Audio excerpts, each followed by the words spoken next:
Good evening, everybody. I'd like to call the Tuesday, March 12th Board of Selectmen's meeting taking place at the Community House to order. If you'd join me in the Pledge of Allegiance and a moment of silence, please.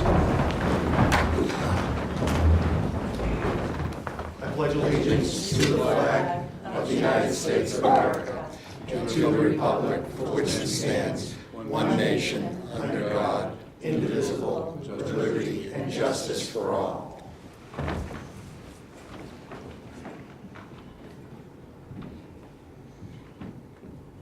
Thank you.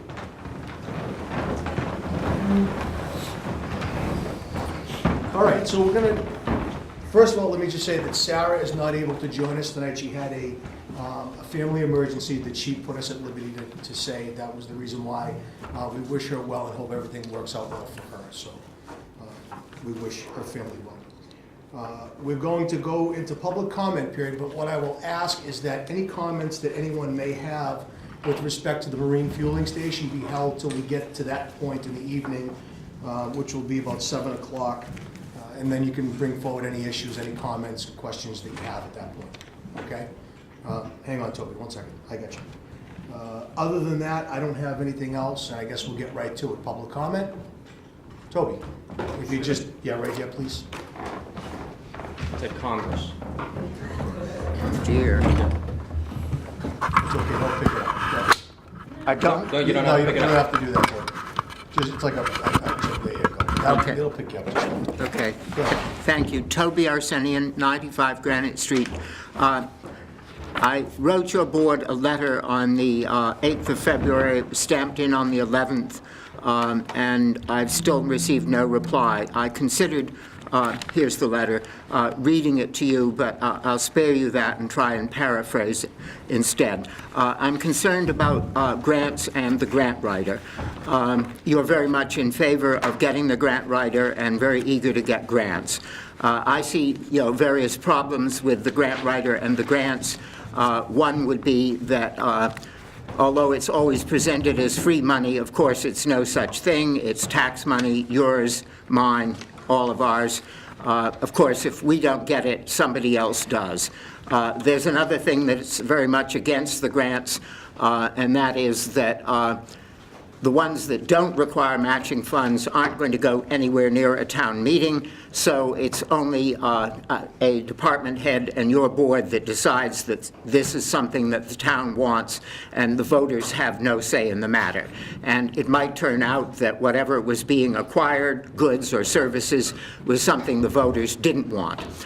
Those two difficulties I can't see any way around, and I'm sure you want the grant writer anyway. There's a third difficulty that ought to be dealt with, and that's what my letter deals with, asking you for a policy on how you would deal with grants that require matching funds when the timeline for the grants precludes going to a town meeting for the matching funds. And this isn't a theoretical difficulty because it's come up in the past year twice already. In one case, the DPW, it was formerly, I had the feeling it was your board motivating it, went to the Finance Committee for a Finance Committee reserve fund transfer. In the other case, it was a transfer between line items for a department. In both cases, it was money that a town meeting was unaware was going to be spent in those ways. So I feel that you owe the voters, since you say everything is open and you want people to know as much as possible, you owe the voters a policy on how you're going to deal with the grants that require the matching funds when you can't go to a town meeting. And I'm asking you to do that before you get the grant writer. I raised these concerns just about a year ago and was told that the matter would be dealt with before you actually hired the grant writer, which was months away. It was Mitch told me that. But as it turned out, the grant writer was never hired, and there was no policy either. So I'm asking you to come up with a policy before the town meeting. And to make sense, the policy also needs to mesh rather than conflict with a policy that the Finance Committee needs for their emergency reserve fund, because that was one place and would be a place where if you need the matching funds, you would go to get them. And the two policies need to mesh and make sense. So I'm asking you to come up with the policy, and I think to do it properly, you ought to meet with the Finance Committee so as to make sure that the two policies match and mesh rather than conflict. And I'd hope for a response, not here or now, but sooner rather than later. Thank you. Thank you. Anybody else for public comment? Hi, Jason Shaw, 9 Athena Way. I'm doing two things here. One is, I've got my planning board hat on because I just want to tell you what's going on briefly. And Don, we'd love to see you at our planning board. I was at the last one. You were? I was. Oh, okay. You were very I was at the quiet. last one. Yeah. I sure was. What'd you think? I thought it was fine. It's the meeting that we talked about, the stuff going on up here at Ladder Farm and the issues going on with that. I came to a subsequent meeting after that I had in my notes, and I told Mitch, I had my notes and I meant to give the update to the board, but I couldn't find my notes in the truck. Oh, you're talking about the 201 Main Street? Yeah. Yeah, you were, yeah. Yeah. Okay. And then there's one, I think, tomorrow night, Thursday night, correct? Right, well, that was going to be my next thing. Yeah, That's so I'll be there Thursday. excellent, because that's the public hearing on the possible site plan review revision. We worked on that for quite a period of time. I think it's a better law than what's there now, but this is a public hearing. Obviously, it has to be voted on. So we invite all of you to attend and look forward to that. And we're also working very slowly. We've been dealing with this TOD, the Transportation Oriented Development. Mm-hmm. That's an ongoing process that really Herm is spearheading, and we'll see what happens with that, but if anything happens, it won't be till the fall town meeting anyway. Mm-hmm. That's my planning board stuff. On the another side, this is a private citizen hat, is one of the things I've noticed, not only this year, but last year when we had snow, a significant amount, is that despite all the wonderful sidewalks that we have along, 127 or Thatcher Road, we've got an issue with snow accumulation that doesn't go away. And I've noticed that because, number one, people are forced to walk in the road because there's so much snow on the sidewalks.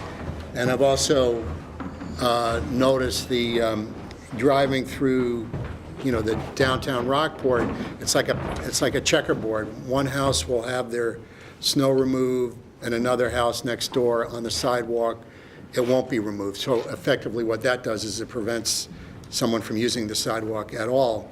And I'm concerned about this for two reasons. Number one, I think it really inhibits people who have limited mobility, and even those who don't, from venturing outside and trying to walk. I'm also on the ambulance squad, as is my fellow member here, Millard, and last week we responded to 5 calls, 3 of which were people who slipped on ice, not necessarily on the sidewalk, but who slipped on ice, and of course that obviously can translate to the sidewalks too. I looked at the law under the general bylaws. There's like one sentence of one section that relates to removal of snow and ice, and it simply says property owners shall remove snow and ice from sidewalks on and adjacent to their property to the extent practicable. That's it. I've seen other municipalities, other towns who have a little more enforcement with a little more teeth than that in it. Sometimes the law says that you've got, if you're the adjacent property owner, you've got 24 hours after the last snowfall to remove the snow from the adjacent sidewalk on your property. Some of them even, impose fines that it can be imposed if they don't do it. And the other issue we have with this town is that we have so many absent owners who aren't here during the winter. So that's, it's out of sight, out of mind. The snow falls, it accumulates, nobody does anything about it.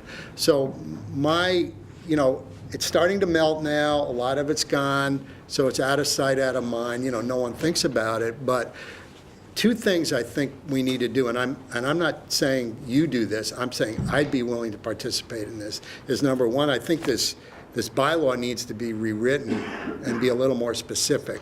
And number two, the town should move into a way of making property owners more aware of this obligation. I'm not saying have your building inspector go out and, you know, write citations every time there's a snow issue.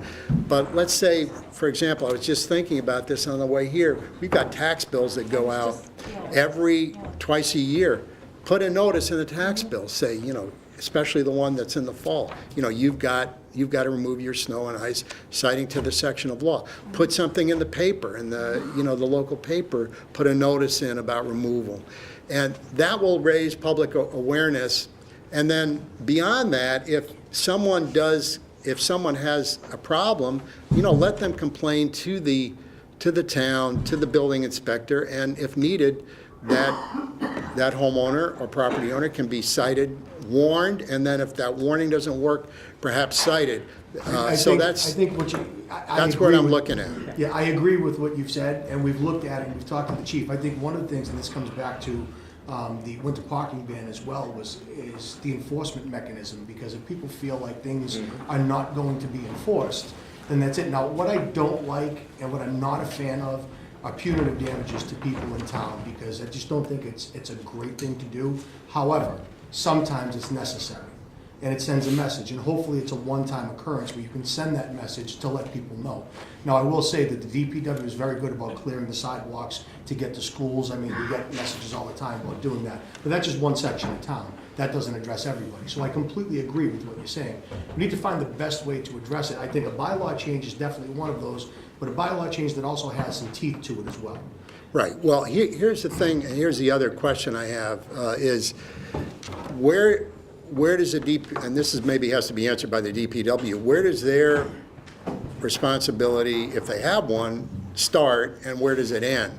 Because I know in certain sections of the sidewalks, they do remove the snow. Other sections, schools, right. they don't remove it. I don't want to put a burden on the DPW if they're property owners who can, you know, hire someone or hire some kid. Hell, when I was a kid, I made, you know, good money shoveling people's walks off. If someone can hire someone to do that, to keep these sidewalks clear. I mean, I completely get the standpoint of people don't live in town, it's a Summit residence or what have you. It's not an excuse.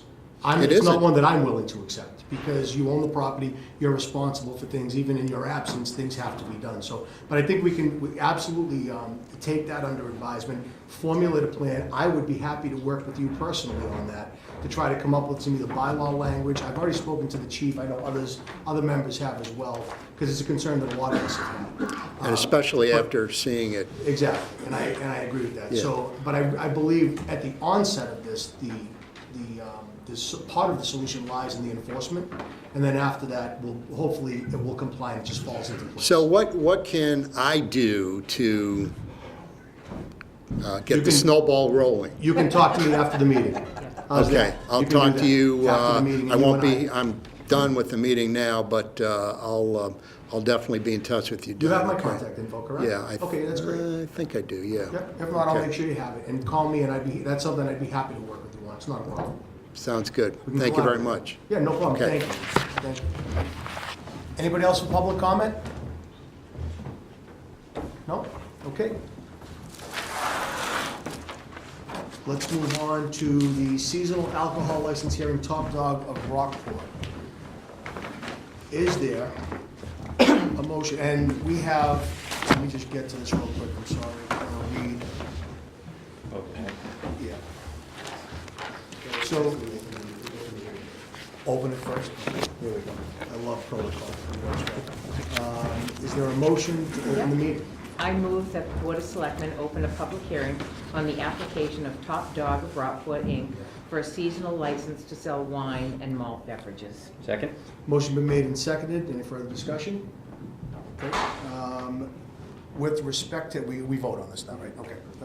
All in favor, say aye. Aye. Aye. Opposed, nay. Motion carries 4-0.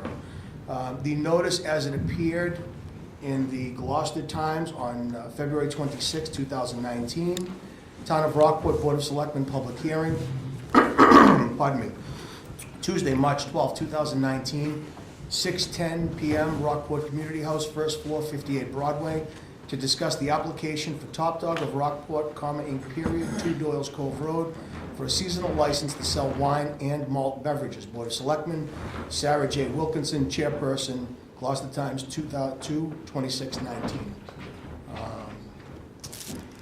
Let's open it up. Good evening. My name is Attorney Mark Nestor. I have an office at 45 Middle Street, Gloucester, Massachusetts. I'm here on behalf of Top Dog of Gloucester, Inc., seeking a seasonal wine and malt license.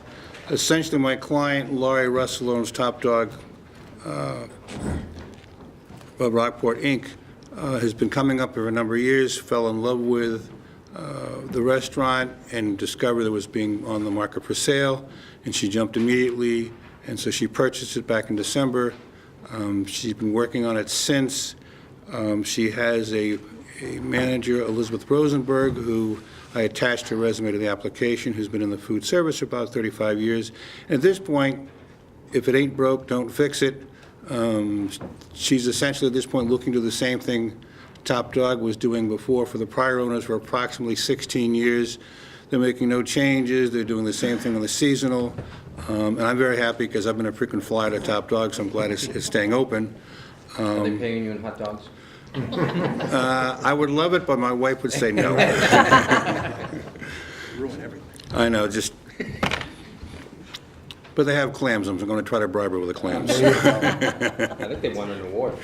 Yes, They did. Much better for the fried clams than I'll take a pass.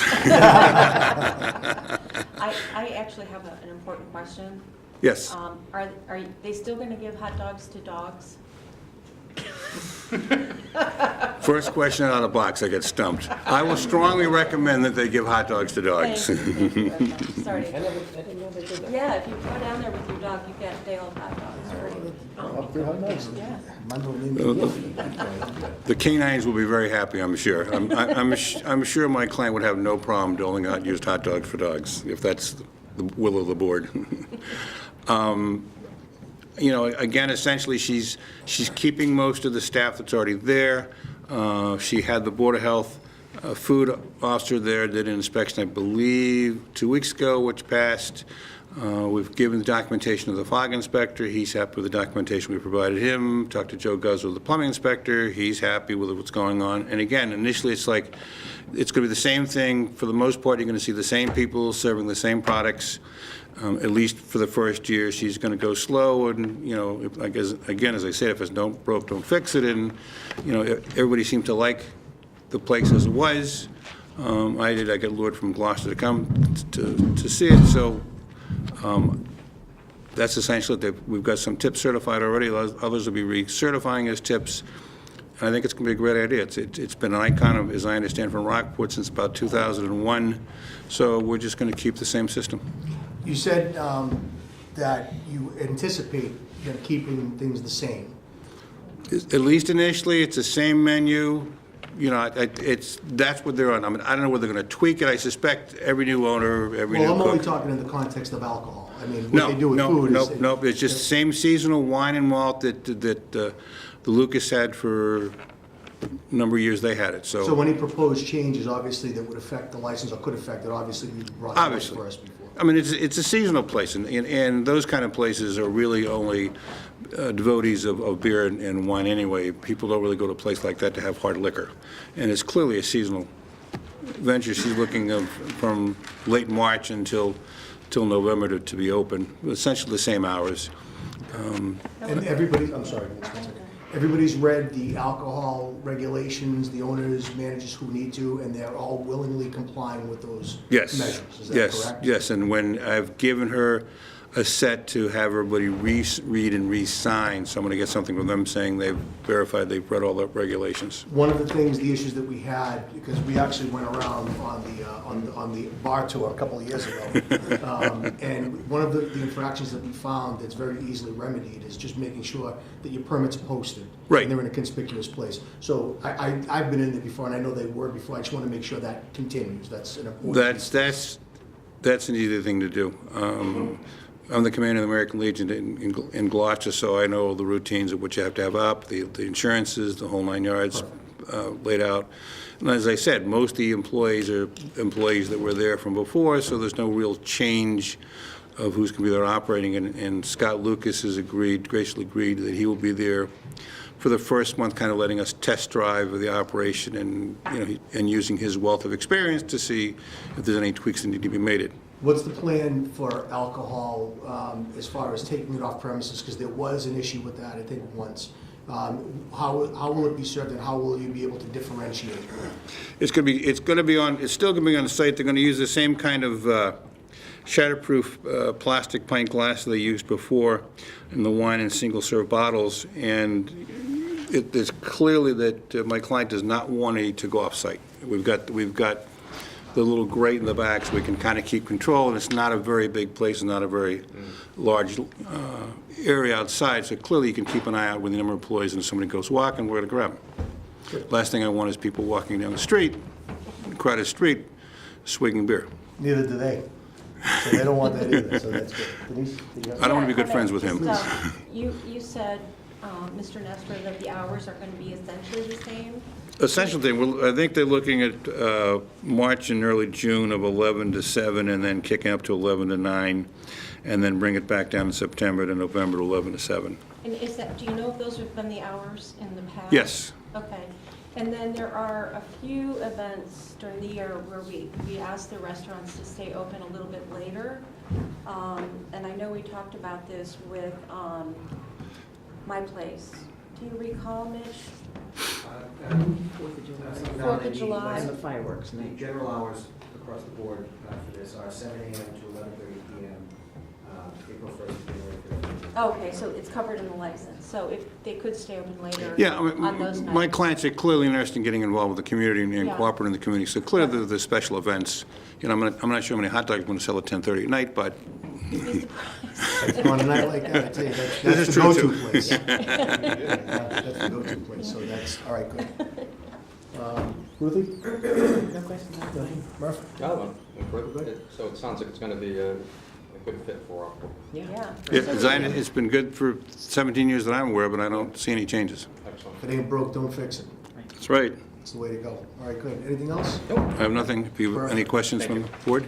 All right, can I have a motion to close the hearing? Yes. Oh, did you? Oh, public Are comment. we going up? I thought it was good. Okay. We'll put it up to public comment. I apologize. Is there anybody for public comment on just this issue? No? There we go. Anybody here have anything else to add? Nothing? Everybody's good? Okay, can we have a motion to close the hearing? I Yes. move that the Board of Selectmen close the public hearing. Second.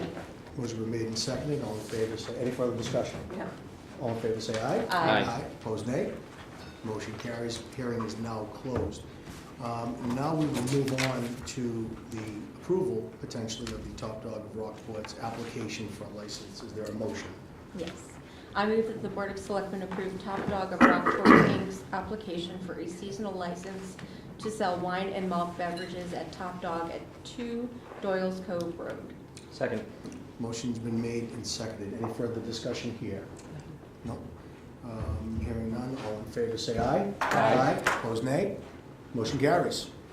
Congratulations I'll and thank pass you. on the wish of the canine hot dogs. Thank you. There you go. That's Appreciate great. that. Thank you so much.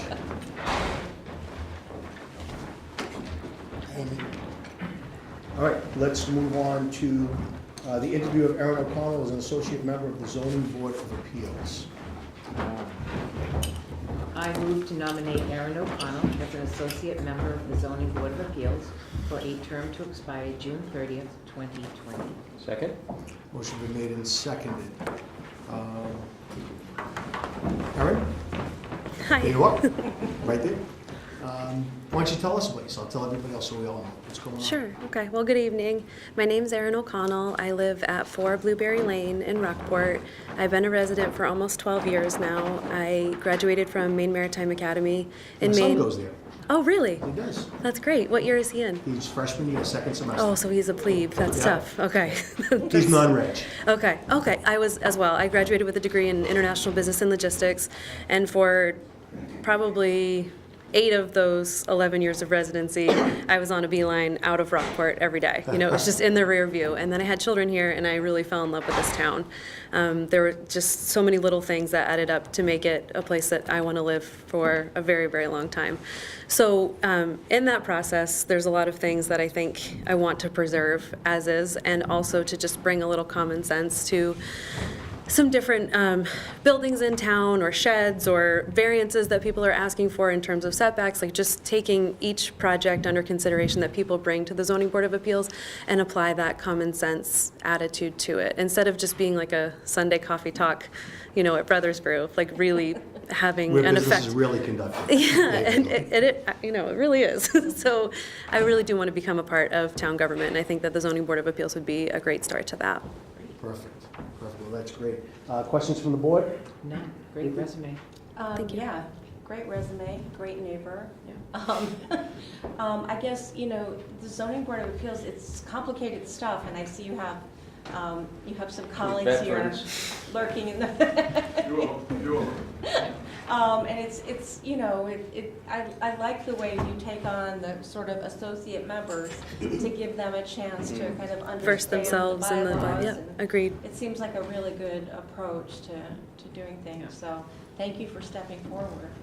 Thank you. Is for there having anything in particular that what really interested you about it? Like, was the impact you could have, what really got you motivated to come in and throw your hat in the ring? Yeah, so I think that, like I said, each project is different. I think that when you get to the Zoning Board of Appeals, you have a reason that you want to be there. It's something that you've built, something that you want to build, something that you need some relief on, right? So I think that that's why I really wanted to get involved. I recently built a home in this town and got exposed to the building process, and I think that that's why I really wanted to get involved, to be able to make a difference and also preserve this town for the children that may or may not habitate here in their future. Thank you for doing that. Yeah, you're welcome. Very much so. All right, anything else from anybody? Nope. Everybody Chair? good? Just add, Sarah sometimes asks the applicants, who was it that brought her in, and Britta Cahoon, who's here tonight, brought Aaron in. Perfect, Thank you. perfect. Duly noted, thank you. Alan. Thank you, Appreciate Bridget. that, right? And thank you, that's right. Okay, so as part of the process, we interview you now. We make the appointment next meeting. Okay. You don't have to be there for that, and barring any last-minute complications, which I see none, you'll be all set. Okay, great. And thank you. Yeah, you're Really welcome. appreciate it. Thank you Thank so you. much. Thank you. Thank you.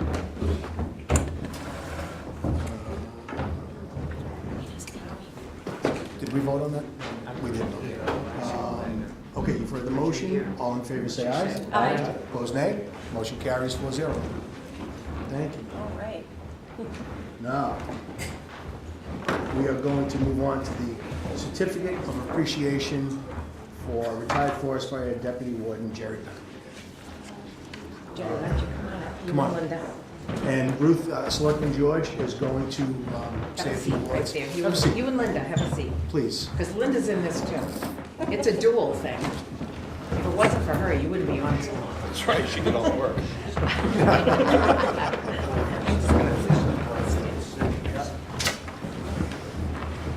So we wanted to bring you in and thank you for your over 45 years of dedication to the town and all the things you do for the Forest Fire Department. I just tried to jot down some of them, and it was amazing when you start to think of it. You think of Forest Fire Department in town and you think forest fires, but that's just a tiny bit of what you guys do. Your volunteers 24/7, you know, all the time, 45 plus years, you know, fighting fires in the woods. The biggest one I remember was down in the southern woods that lasted days and almost weeks. I was on the Red Cross then, and we were lugging in food constantly for you guys, and Gloucester was involved and everything. The up in Dogtown, the big fires, every summer there's forest fires. pumping out water in cellars, the big thing that you do. You're around town all the time in the spring and the fall, helping with that. Helping search the woods for lost hikers, people who are up there taking a walk and get lost in the brambles and up in Dogtown and the different places. Those are huge things that the Forest Fire Department does that we don't even think about in the town. Residents don't even give a second thought to those things, yet you guys are out there all the time, 24/7, on call, ready to go. Helping keep the fire roads clear, all the roads up through Dogtown, the Southern Woods, keeping those paths and roads open so you can get in when there's a fire, protecting us and our properties. Drilling, again, weekly, having meetings all the time, keeping the apparatus up to date, keeping the station up there, the Forest Fire Building, in great shape, all that work you do, the camaraderie, the friendships that you have with you guys, all together, always doing things together. That's a big part of your life. I mean, that's a big chunk of 45 years, every day, all the time, thinking of forest fires, how can we be prepared to protect the Rockport citizens?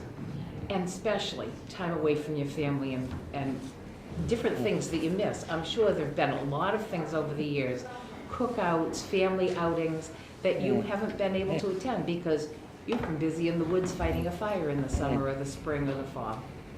And then the big thing is, I hear you were the driver of the old forest fire truck bringing Santa into town all the time. Yes. That was your big thing that you did every year. Thank you for that. I mean, I grew up with that. All my nieces and nephews and great nieces and nephews are growing up with that. So thank you, Jerry, so much for all that you've done for the town. And still do, working at the police station as the janitor up there. So don't think you're getting away with getting out of you. So thank you very much. We have a certificate of appreciation. The Town of Rockport Board of Selectmen present the certificate of appreciation to Jerry Peckham for over 45 years of public service as a member of the Rockport Forest Fire Department, March 12, 2019. Signed Ruth George, Denise Donnelly, Don Campbell, and Paul Murphy, Board of Selectmen.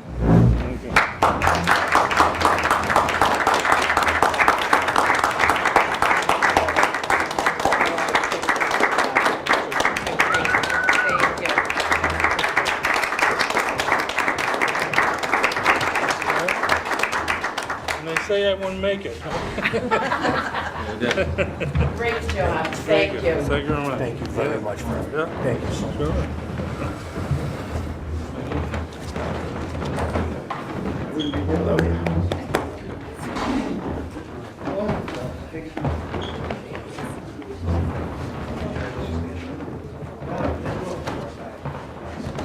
Millet in there. Yeah, get millet in there. Yeah.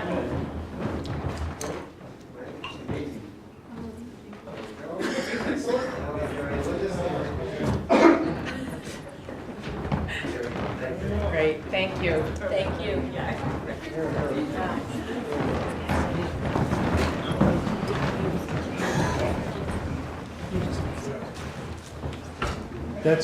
That's one of those things that you can't really properly put into words, but Ruth, you did a fantastic job. Thank you. It was heartfelt, and that was the roots of the community showed through that, so thank you. Absolutely.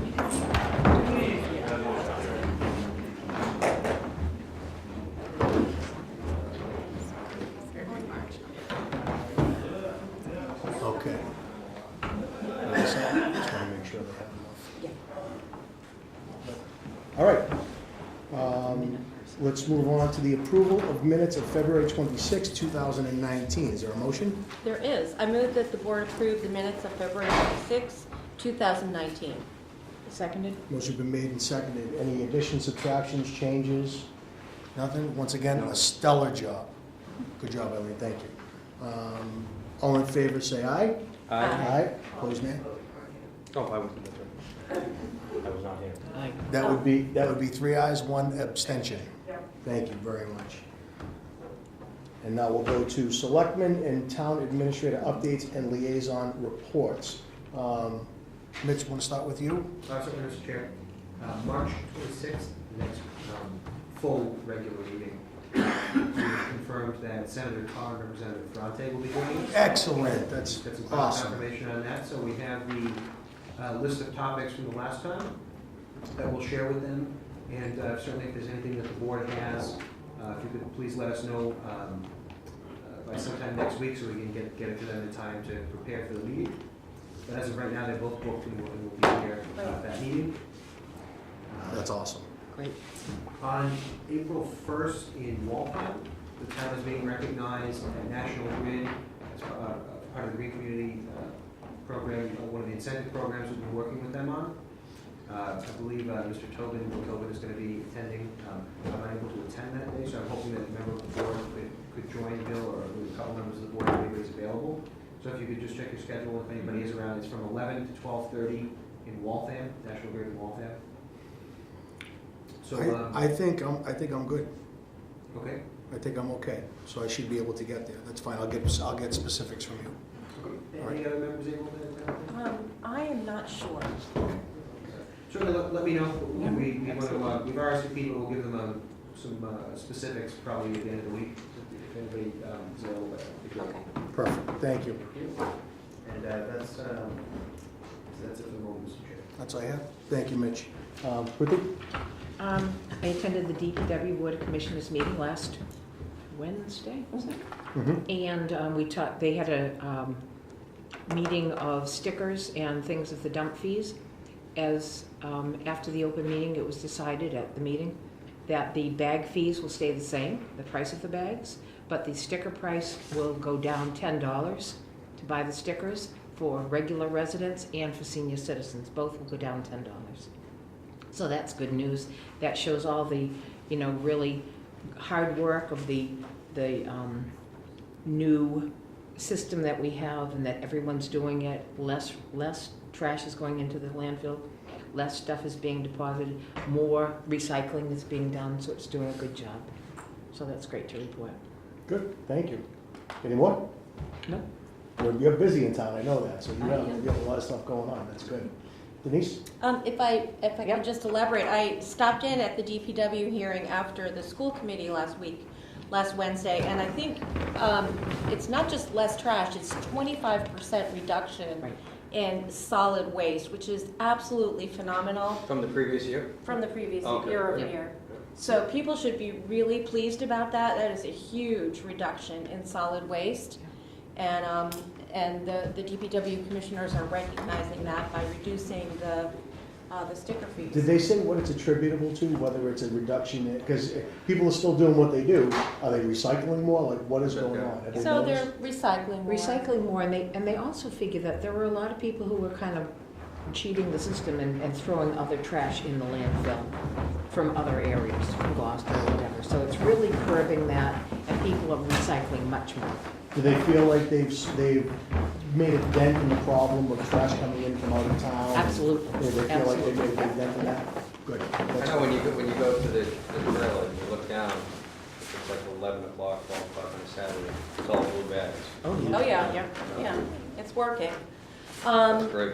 And then I did attend the school committee last Wednesday. I was fortunate enough to hear some of the students make presentations, which was very impressive. So much poise and so articulate.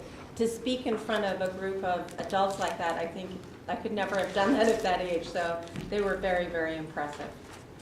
That's good. Murph? I'm good. You're good. All right, that's great. I'm good for right now. I have a planning board meeting on Thursday night that I'll be going to, as we heard earlier. And other than that, we're good. One Yeah, more please, thing go I right forgot ahead. to mention. Yeah, please. I'm meeting with Leslie Whalen, the health agent, Seaside Sustainability, and the Green Team from the high school on Thursday.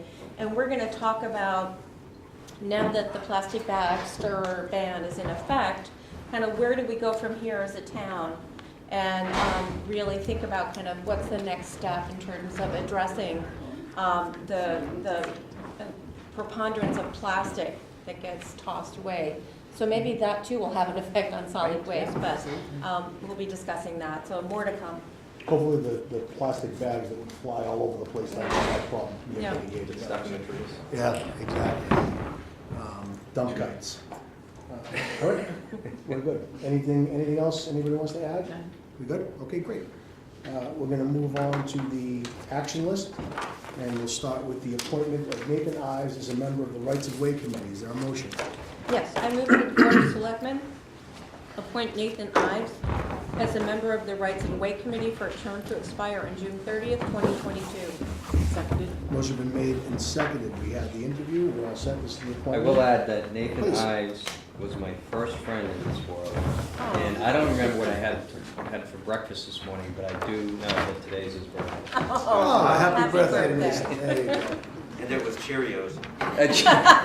Just look right into the With camera and say banana. happy birthday. Happy birthday, They Nathan. have to say I'll it. just say, Yeah. I babysat for her. Oh! How the town works. The advantage of deep roots in the community, that works well. That's great. All in favor, say aye. Aye. Opposed, nay. Motion carries. All right, so let's move on to the appointment of Judy Prowl as an I'm- associate member. I move that the selectmen appoint Judy Prowl as an associate member of the Zoning Board of Appeals for a term to expire on June 20th, 2020. Second. Second, motion been made and seconded. Any birthdays here or anything we need to know about? We good? We're all set? Again, an interview that was conducted, very qualified, very enthusiastic to join. All in favor, say aye. Aye. Opposed, nay. Motion carries 4-0. Thank you, guys. You're Thank welcome. you. Thank you. That was a quick one. We will move on to the approval of Rockport Schools Give Back event on April 25th, 2019. Is there a motion? That's you. Oh, I'm sorry. I knew that. I three. I three. I move that the Board of Selectmen approve the date of April 25th, 2019 for the Rockport Public Schools, Rockport Schools Give Back event to be held downtown. Second. Motion been made and seconded. We have a very distinguished guest with us tonight. Amy, you want to come up? Sure. Come on, come talk to us. Thank you for having me. Let's have a seat right up here. Just tell us who you are for the record, Sure. even though we all know. Yeah. Amy Rose. I live in Rockport, 31 Prospect Street, and I'm also principal of the high school. So thank you so much for having me. And thank you for Thank you for coming. honoring the request each year to have us host this in the town. I am excited to report that this year we have a record-breaking amount of students and faculty and staff. I think last year at this time we had roughly 200 students who were doing it, and we've almost doubled that number district-wide. We had over 40 individual proposals for groups of students to participate. So we're really hoping that it takes off, and there's a lot of new faces this year, which is exciting. So there'll be some different things. I did have just one question, and it may be a loaded question, but I don't mean it to be. We typically use the Old Firehouse Trust, which we have typically reserved through Claire Witten, and I understand she no longer would do that. Is that available still, or is it not? It's not. Not for this year. Okay, okay. So that's important because we already had slotted things to be How in there. large of so- a space do you need? I mean, obviously Firehouse Trust, but are there other suitable accommodations? Well, I guess I would ask you all if you have any ideas. Typically, just for those of you who don't know off the top of your head, what we utilize is we utilize the Congo Church lawn, inside the Congo Church and the Congo Church lawn. Last year we did use the library, but we've had a request because the traffic doesn't always make its way down there to try to centralize it more towards the Dock Square. So we have Dock Square, we have Shaylin Liu, and we have the Congo Church and the Congo Church lawn. We have reached out to various different restaurants like Brothers Brew, and I think the Fish Shack will open, and people would just be open. Potentially we could use their spaces, but that kind of suited a good purpose in terms of just being right central to the music, and it allowed a lot of foot traffic in and out. So Maybe the Art Association? Yeah, The I was- room, the back? we did use them the first year. The problem with it is after April 1st, they had told us that the what do they call them? They're the people who Residents. the residents who actually sketch post groups their and stuff. art on the wall Oh, okay. after April 1st are using that space, and so it's hard because there's expensive artwork on the wall to like have people in and out. Yeah. But that's, if you have any other ideas, it's just, that was sort of one of our locations. Maybe so. the Baptist Church? Oh, yeah. That's a nice big central area. Matt would, Yeah. Matt probably I mean, I thought Spiring, but is that too far off? And we might be able to use it. I mean, the problem even with the library, hi Jimmy, is just, it just tends to be like once people get down with the music at Dock Square, which is awesome, Right. but they're not veering too far from there. And at least the Shaylin Lou is a draw because it's a venue that people don't always get to go into. And then if we have people on the church lawn, it sort of brings them that way and we can get them inside. But it seemed like getting them further away was harder. I mean, we certainly would, at this point, take any venue we could get to try to just get the kids space, but. Bill, go ahead. Is this you're looking for a place for the kids to change and do that type of thing? If I heard you right? They basically are taking over different locations and putting together exhibits and presentations for the local community to kind of So come you in and wanted see it what more they're in doing. Dock Square because the other parts were too far away? Some of them. I mean, I think we could get people there. It's just, if you're not like directing traffic, they're not. I have a good friend named Eddie Zuka who took over Too Fortunate Pottery, and I got a funny feeling he would probably be happy to volunteer his gallery for that, so I will happily make the phone call. That would be Tomorrow wonderful. morning, I'll give you my card, call Oh. me, and I will call Eddie Zuka. He has a place right there at Dock Square. That would be And he is awesome. very big into helping out the community, Oh, so. thank you so much. That's I would- community in action, right? I would really appreciate Fantastic. that. Yeah, That's thank my you. card, so you Thank can call me, you. and I'll call Eddie in the morning. Anything for the kids. Okay, thank you. Look I at the really great things we appreciate. I accomplished knew I when we would get worked my together. answer if I came here. Love fest today. Murph saying happy leave birthday. Our town moderator giving hugs. This is great. I love this. Thank you. I really appreciate that because I know that we had just kind of learned about the Old Firehouse Trust and understandably, but that's fantastic. So thank you. So. Amy, do you have a rain date in the event, or are we just going to postpone No, it? we have never really been able to, mostly because the Shaylin Lou, more than any of the other locations, just Right. because they sort of obviously book well in advance and they save that date for us. So we can always have the indoor locations run if we needed to. So far, we've been fortunate and not had it rain, so. Yeah. I'm just gonna stick with my attitude if it's not gonna rain. So, Not allowed to yeah. rain. Well, the other Yeah. thing along those lines, what about the yacht club? Have you thought about the yacht club? Oh, yeah. I don't know if that works for you too. Yeah. But they're right down there. They're an That open could help too. space. I don't know. Okay. But it sounds like you got a Yeah. good lead to We'll chase do- down right we'll now. chase So with that. And and write your then- name and address, so Yes. phone number on this when you want. Okay, awesome. Thank you.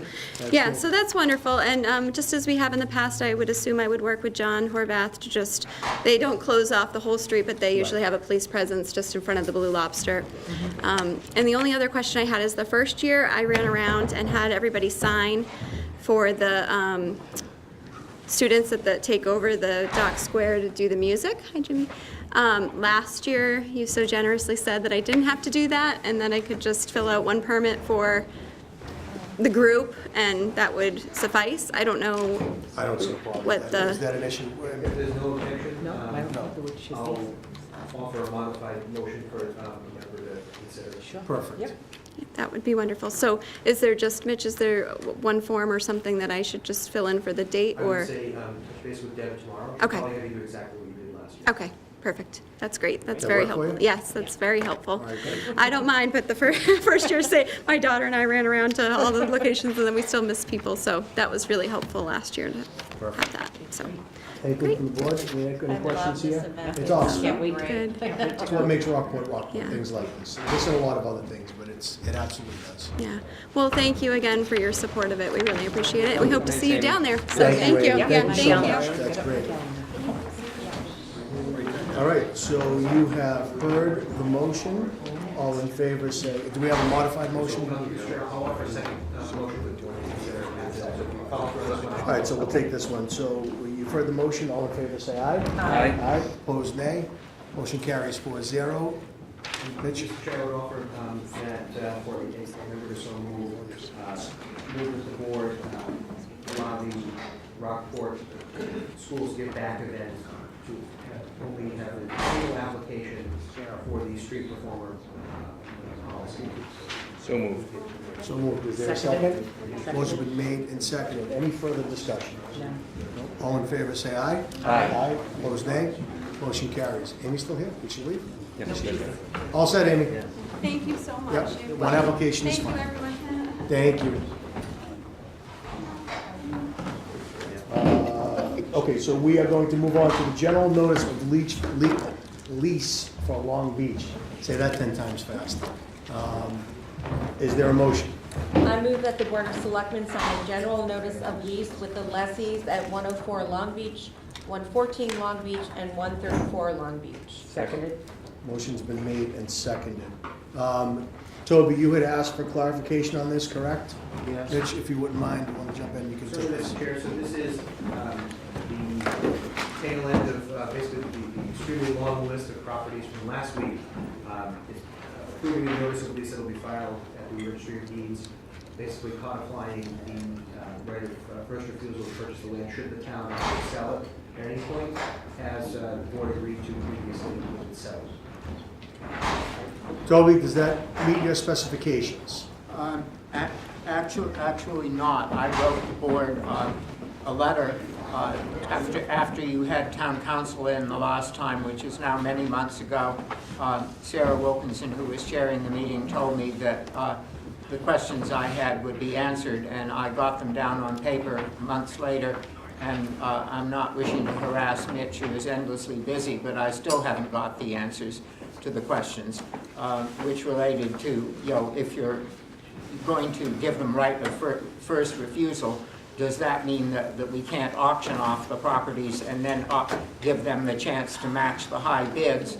And the second question was, when in the lease it speaks of selling it as one lot, does that preclude the town from dividing it into 2 lots, retaining the beach and the marsh and selling the rest, the seawall and the cottages? So my questions are very much relevant, perhaps not to what you're doing, but to the town as a whole. What you're talking about pertains to stuff that will be addressed later when we really get into Long Beach. As far as options for the town, all options are on the table, because you talked about rights of first refusal, what have you. That's part of the lease now. However, that's what it is. Well, I would hope that having been promised the answers, from town council, Mitch tells me that he will get the answers, channeling town council. Since I'm not going to get them from town council, I'd like to have them on paper. Is that a reasonable request? Mr. Chair, I already indicated previously, Mr. Arsenio, that I will be putting them away. There's your answer. Okay. I just wanted to air it in public, because I think people should be aware as it goes forward. Very good. Thank you. Thank you. Thank you.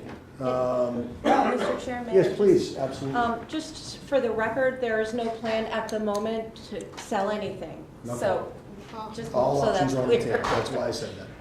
It's exactly right. So there you go. Nothing's been made. We've had one meeting so far with no decisions made or even close to it. So there we go. So with regard to the motion in front of us, all in favor, any further discussion? Nope. All in favor, say aye. Aye. Aye. Opposed, nay. Motion carries 4-0. We'll move on to 71 Long Beach lease to reflect a change of address.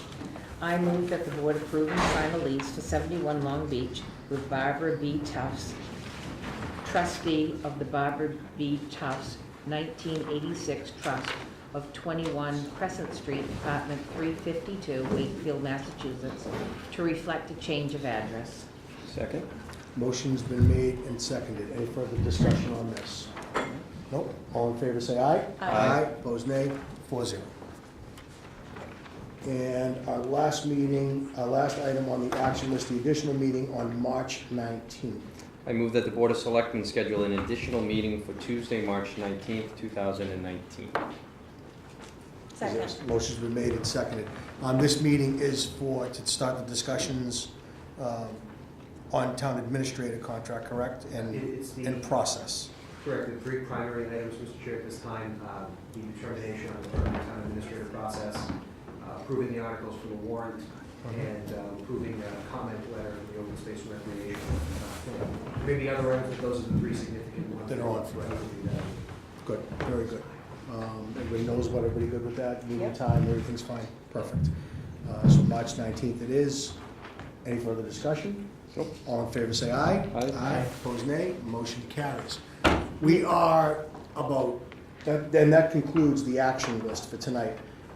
We're a couple minutes shy of 7 for posting requirements, so we're going to wait. We're going to take a 5-minute recess, and we'll come right back together. It's like C-SPAN.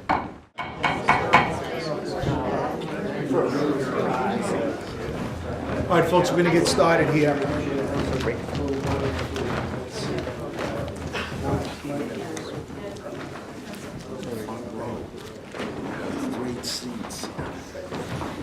All right, we're gonna start with the marine fueling station, but before we do, I'll get to the real reason everybody came, which was to listen to me read this. Selectman Campbell signed the payroll warrant number 35 totaling $554,558.47, and expense warrant number 35 totaling $262,091.45 on February 27th, 2019. Selectman Campbell signed the payroll warrant number 36 totaling $130,961.94, and expense warrant number 36 totaling $159,249.30 on March 6, 2019. Selectman Campbell signed the payroll warrant number 37 totaling $541,236.08, and expense warrant number 37 totaling $513,353.78 on March 12, 2019. And that'll conclude tonight's meeting. We're moving on. Okay, a few things that I want to get to before we start the meeting. This is one of those items that everybody foresees in town as being kind of a lightning rod issue that people feel strongly either way. This is the first in a series of meetings. No determinations will be made tonight. No votes will be taken. This will only be a discussion. And that's all we're looking to do. There's a lot to be vetted in this, and our interest is to hear from all sides, give ample time for that to happen, and then come together to make whatever decisions are necessary at the appropriate time. Couple of things. Number one is we're going to let comment go on as long as it can reasonably go on. As with anything, as our town moderator will attest to, when it starts to get repetitious, then we will scale it back and we'll make determinations at that side whether we should keep going on. Comments tonight are to be addressed through the chair, please. This is one of those things, again, that people will tend to go at each other. We will not have that. So any comments you have, please address them through the chair, and then we'll disseminate appropriately from there. Also, with respect to this issue in the fueling station, this is not related to or correlated directly with the Granite Pier extension.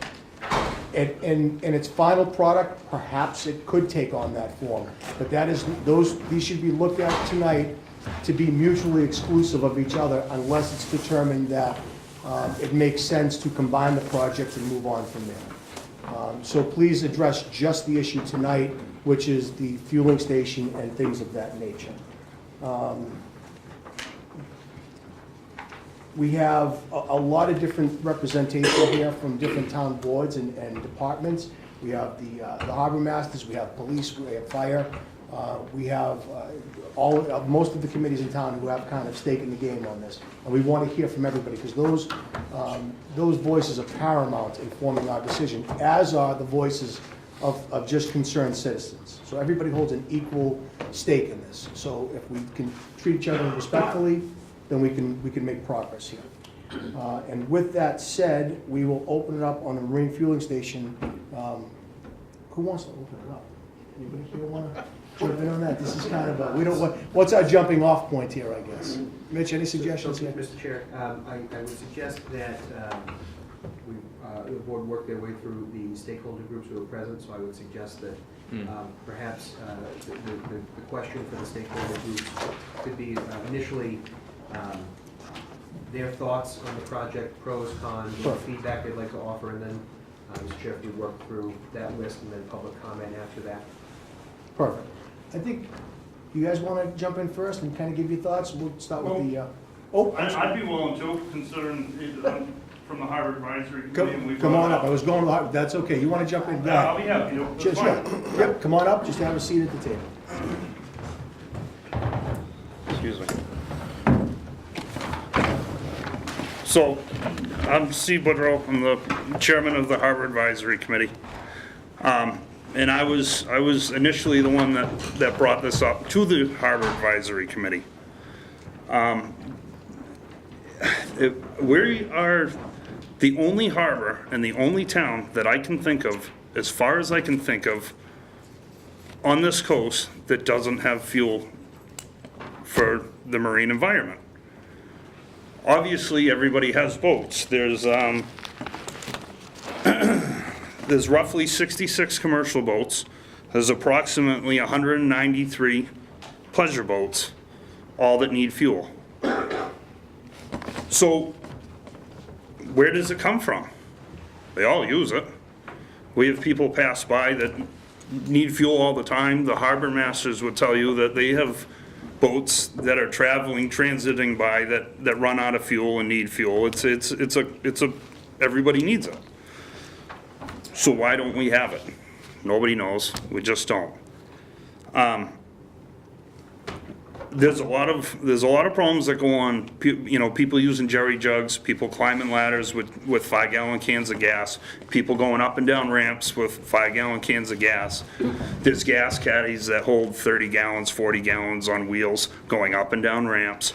We see people slip and fall with them. We see caps fall off of them. We see people not paying attention, talking to their buddy, fueling boats, fuel running down the side of their boat into the harbor, which is an environmental hazard.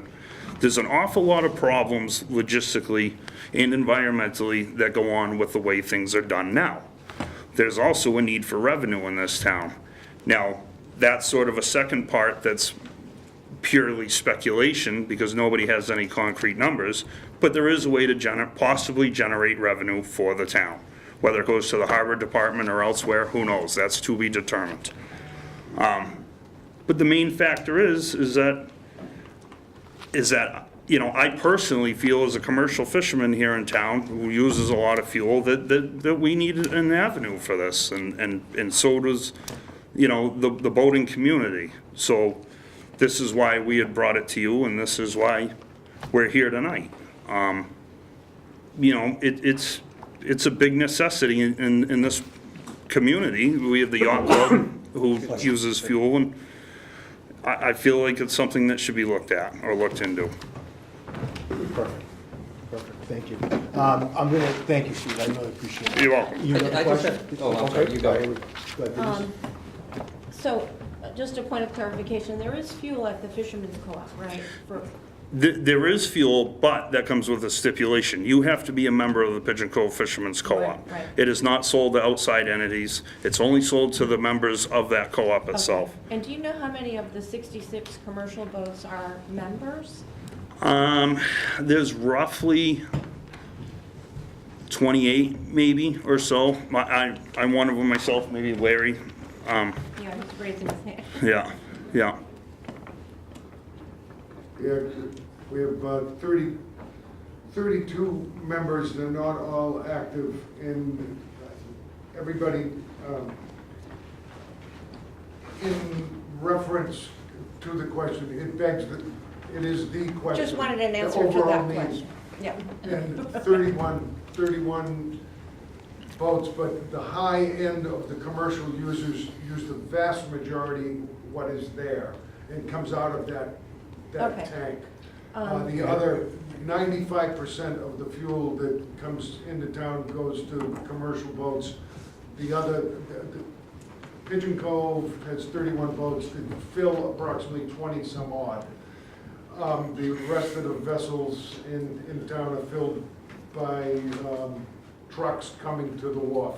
Oh, Okay, Larry. thank you. We'll get- Meaning the need there is what was just described. Thank you. The need is not there for a new service if it would charge more than what already exists. Thank you.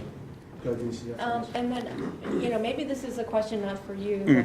but in general. Would a fueling station have to be located at Granite Pier? Not necessarily, no. Are there other locations where it could be located? You'd have to look into it. Historically, there was fuel sold off at Tuna Wharf. However, I believe that it would be, one, it's not town-owned, but two, I think that in today's age, it would be a pretty big problem getting fuel trucks in and out of there with tourists and Right, everything right. else. Okay. I don't really see it being a feasible spot, but I think it's something that, maybe look into all three harbors and see what works best. One last question. Yeah, please, go ahead. Are you speaking, did the Harbor Advisory Committee vote on this? And are you speaking on behalf of the committee or is it for yourself? So we voted to take it up. We voted to bring it to you guys initially. We also met with the Economic Development Committee because we are ourselves not a development committee, so we partnered with them originally to get things moving forward. Okay. So, yes, I guess the answer is yes. Thank you. Yes. Do you see, if this did come on, say it happened, do you see the Pigeon Cove fueling being shut down and it going to one spot, or that would stay in effect? No, I don't. I think you would have, you would have both. I think what we're pushing for is more for the recreational side of boating, honestly. Transient boaters, local recreational boats, things like that. There may or may not be some commercial boats that get it, that currently deal with a truck. It is a pain. T Wharf, you can only get it before 10 o'clock in the morning. There are certain tides, there are certain surges. A northeast wind, it's hard to get fuel. There are things that make it very difficult. So some of those guys that get fuel from a truck now may opt to go get fuel elsewhere just because it's easier. Is there gas and diesel offered at Pigeon Cove right now, or is it just? No, it's strictly diesel. Just diesel? Yeah. All right, good. Good, thank you, Steve. Anything else you want to add? I just had a quick Oh, question. Sure, please. yeah. Steve, just trying, maybe someone in the room might have this information as well. You mentioned that Tuna Wharf had a pumping station for, how long ago was that? Billy, good boy. You want me to put my glasses on? Yeah. I'm just curious. I mean, I remember it as a The last kid. time they Right. sold fuel, they sold it for 44 cents a gallon in 1962. And we're going to honor that so, price wasn't that now, long? too. Just for the record, I owned a Scott Atwater that was in Pigeon Cove, and my big adventure at 12 years old was going to Ron Burke's and picking up fuel. Yeah. There you So, go. Why did they discontinue it? I think it was an inconvenience, and I think with the increase of traffic, and I might be wrong, but Jimmy Doyle might help, I think the fire department had a lot to do with the trucks that were going down there delivering the fuel. Right. How that all happened. Okay. But that was a major concern back then. And they would sell fuel to pleasure boats? and- Anybody. Yeah. Anybody, We have a yeah. picture of 2 pumps, but we only know one pump operating at this time. I gotta cross this off my list. Thank you. But I can remember the tanks when I was a kid, in the 80s running through there, and I remember the tanks in the ground, and the covers and stuff, so, I mean, I don't know when they cemented them over, but it was more recently than the pumps were cleared out of there. Right. Good. Thanks, Steve. Yep, I you're appreciate it. welcome. Thank you. You're out of the hot seat. You're all set. All right, thank you. Yes, sir. There are 2 letters that were received on behalf of the Granite Pier Committee. I do not see any of the members here. I know most of them weren't available. So if I just could, for the record, Mr. Chairman, read those 2 brief letters. Please do, Mitch. So we have one from the chairman, Mr. John Thompson. Dear board members, I have been on the Granite Pier Committee for over 20 years and am present with the chairman.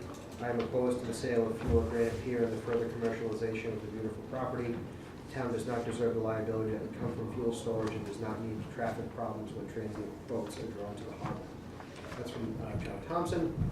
And another, letter from Eric Rask.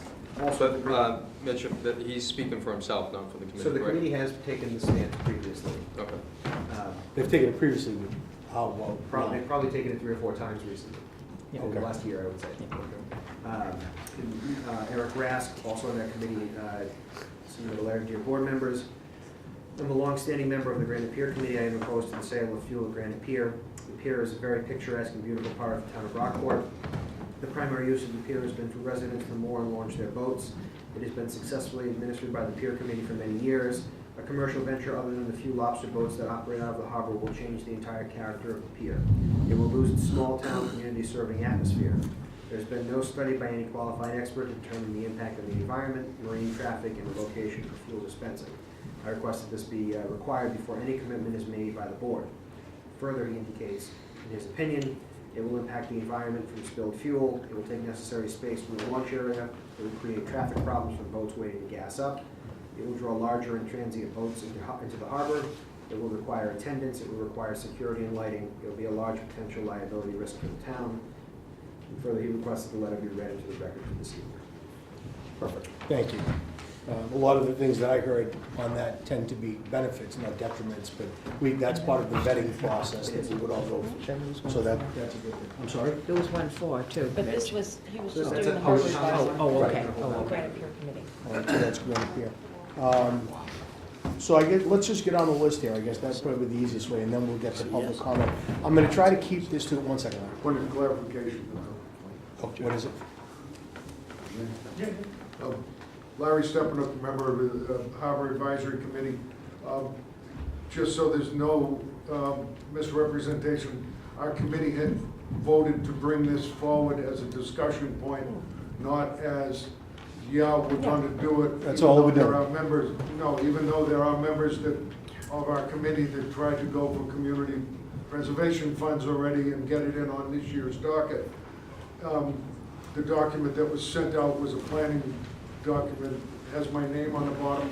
That was not voted on by the committee, nor have we taken any Okay. formal votes. Thank you. But I, Got it. Thank you very just so it's out much. there that we have taken no formal votes. Right. This- We understood want- And thank you, Larry, we got that, and anything will flow through the Board of Selectmen anyway, so thank you for noting that. Let's go right down the list, so I guess this will be the easiest way.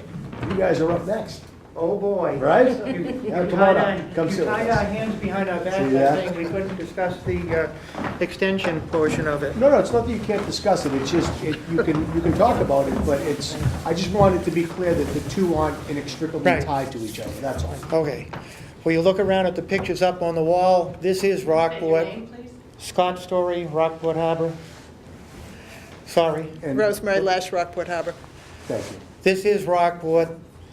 Our fishing industry, we were second last year, I think it was, in lobster landing. What are we this year, third or in lobster landing? We agreed, had the pleasure of serving the town as the harbor masters for over 30 years. Prior to our getting into it, we agreed as the town, when we accepted federal funds, to provide fuel. If you look at the pictures up here, this is 99.9% private property. So it's location, location, location. We don't have the location other than Granite Pier to put fueling. We had it at the end of Tuna Wharf. I believe that the tanks were an issue back then. We don't own the property. Pigeon Cove Harbor, there's been talk of putting it over there. Well, the property over there we don't own. The only property we do own is Granite Pier. We are strongly in favor of the fueling.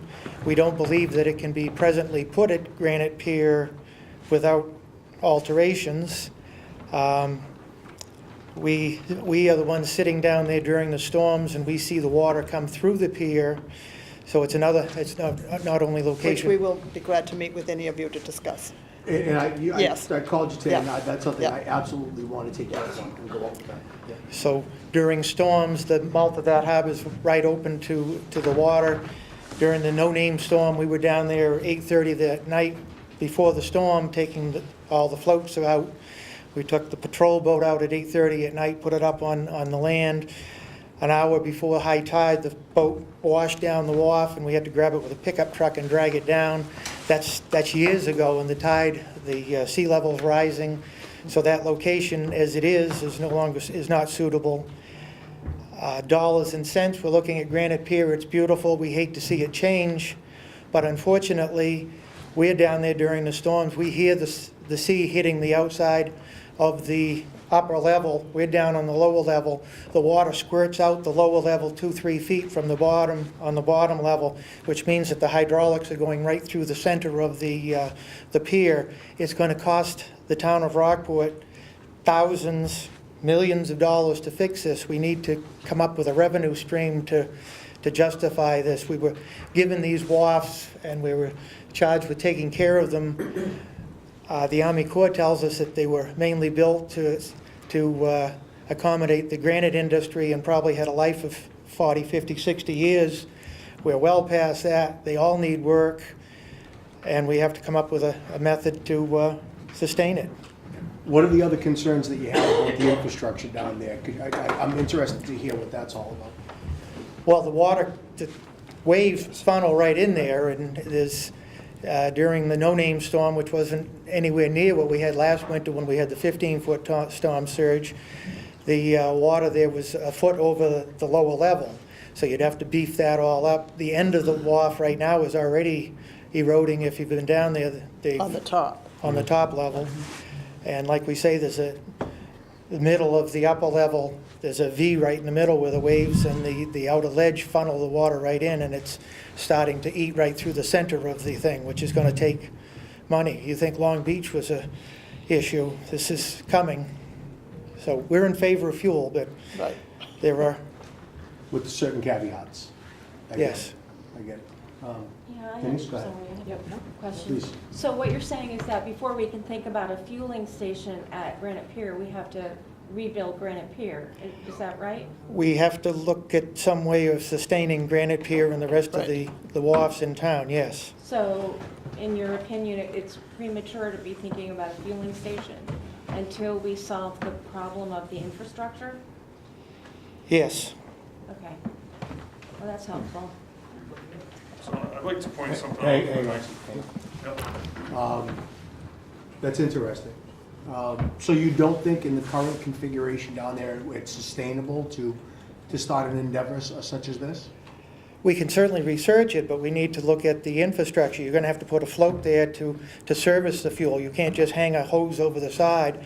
When there's a storm coming, we've been doing this for 30 years. Rosemary and I are down there before the storm comes or during the storm, disconnecting the main float down there and skedging it out off the wall so it doesn't bash up in the corner of the wharf there where the main float is down Granite Pier, because it won't last there with the present configuration. Do we have any engineering or studies that corroborate this, that show that that's the case? Is there anything available? Or, I mean, listen, your opinion matters, and it matters in a big way, but I also, if there's something to substantiate it, that would bolster the Only the argument. water we see shooting up through the middle. Okay, all right, good.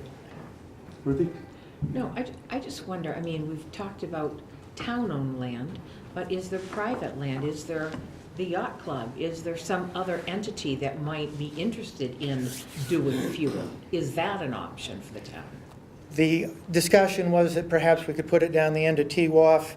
We presently are under agreement with the Army Corps of Engineers that will provide transient dockage for boats.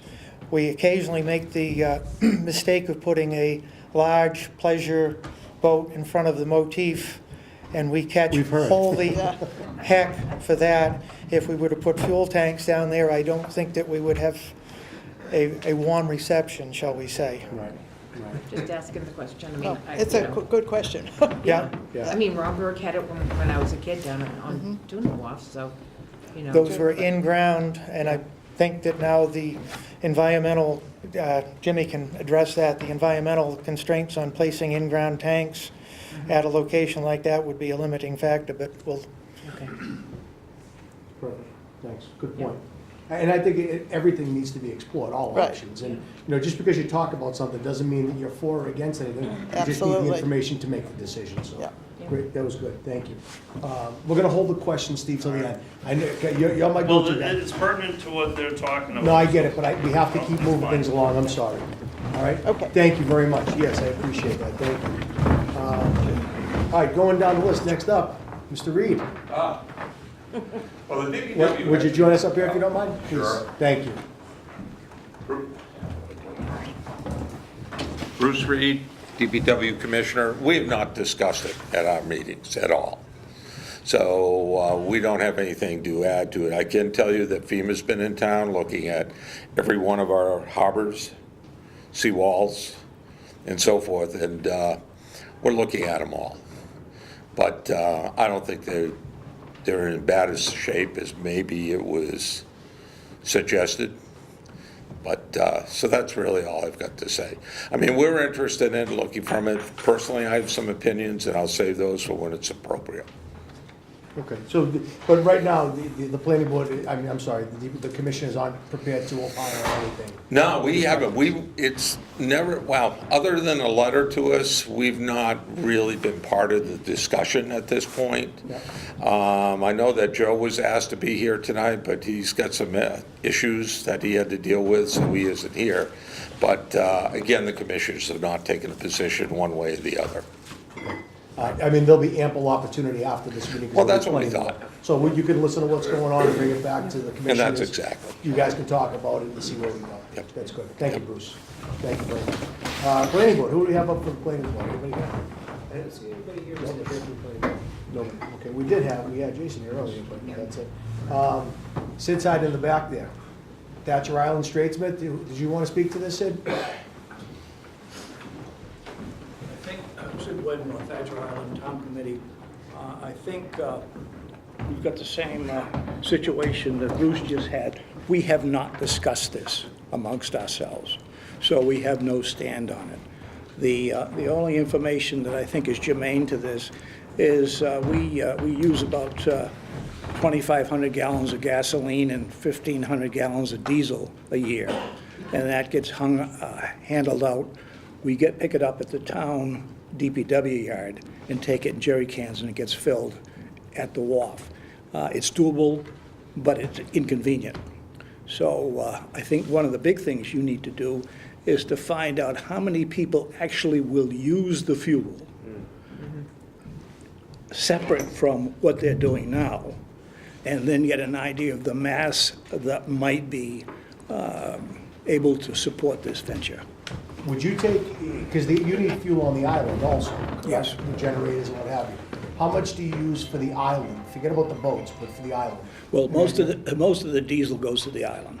All of the diesel goes to the island. Okay. The boats probably run, Tommy would know better, but about 2,000 gallons. Okay. Yep. Yeah, I mean, my opinion is, when you said, it's about usage, it's kind of, if you build it, they will come. Again, there's a lot more that has to go into this, but I think it's one of those things that's a service that was needed in town, and I think a lot of people would take advantage of it, but that remains to be seen, but I think you have to get an idea of what that would be. Thank you. Thank you. EDC, I saw Lana in there somewhere. Where is she? There she is. There we go. Back here hiding behind Hi, the tall people. Hi, Lana Rasdian, Economic Development Committee. Our committee met with the Harbor Advisory Committee, and we voted in support of bringing the letter to the Board of Selectmen to have this issue studied. As a person who worked for Massport for many years and worked on the harbor side, I know it's a very technical issue. There are a lot of factors, a lot of things which need to be studied, which is exactly why we supported bringing it to you for further study. The position of the Economic Development Committee is that anything that helps the working people in the town to do their jobs adequately, which would be our commercial fishing fleet, as well as would support tourism, pleasure boats coming in, or ecotourism, which might be developed, is a positive thing. So at the very least, we were very much in support of having this looked at in greater depth. Can't speak to the technicalities of where and what exactly, but definitely something which we think would benefit the town if it could be adequately cited somewhere. So EDC is in the yes column? Yes, but I should qualify that by saying that we're not technical experts, so we're looking at it basically from an economic perspective for people who work here and also for the tourists who do support our economy here. And anything we can do to help during, a study phase, we'd be glad to do. Perfect. Thank you. So positive. That's it. Yes. Any questions for you? Anybody up here? Okay, good. Perfect. Okay, thank you. Good. Well, thank you, Lynn. I appreciate it. I know Jimmy's here somewhere. Where'd he go? He's back, Mr. Chairman. Fire chief. Fire chief? Jim Doyle? Yep.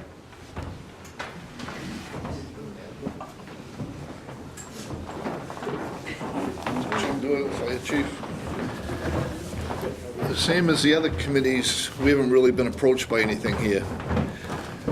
Are we against it? I don't think so. I think it'd be a safety thing. It'd be nice for the boats to come into one place and get their fuel instead of carrying in 5-gallon jugs all day long. So that's a good thing, but I think there's a lot of answers that have to be done. Location, security, I mean, there's too many questions. And, but we have been approached. I got one phone call, text this week to come, and he's not here.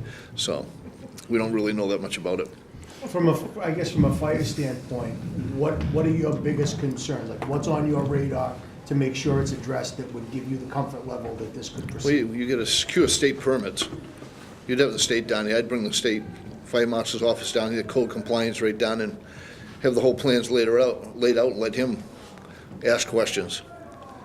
But Is it going to be full serve, self-serve? There's a lot to it. If it's self-serve, You gotta have a complete, you gotta have a canopy, you have to have an ansel system. I've been doing this a long time in the gasoline business. It's tough. You know, the water, the regulations are huge. This is the first I heard of. Jimmy called me today at 3:30. So I haven't had any time to think about this at all. But it's just and believe me, I don't really care because it doesn't affect my business at all, but I'm here on the fire department side.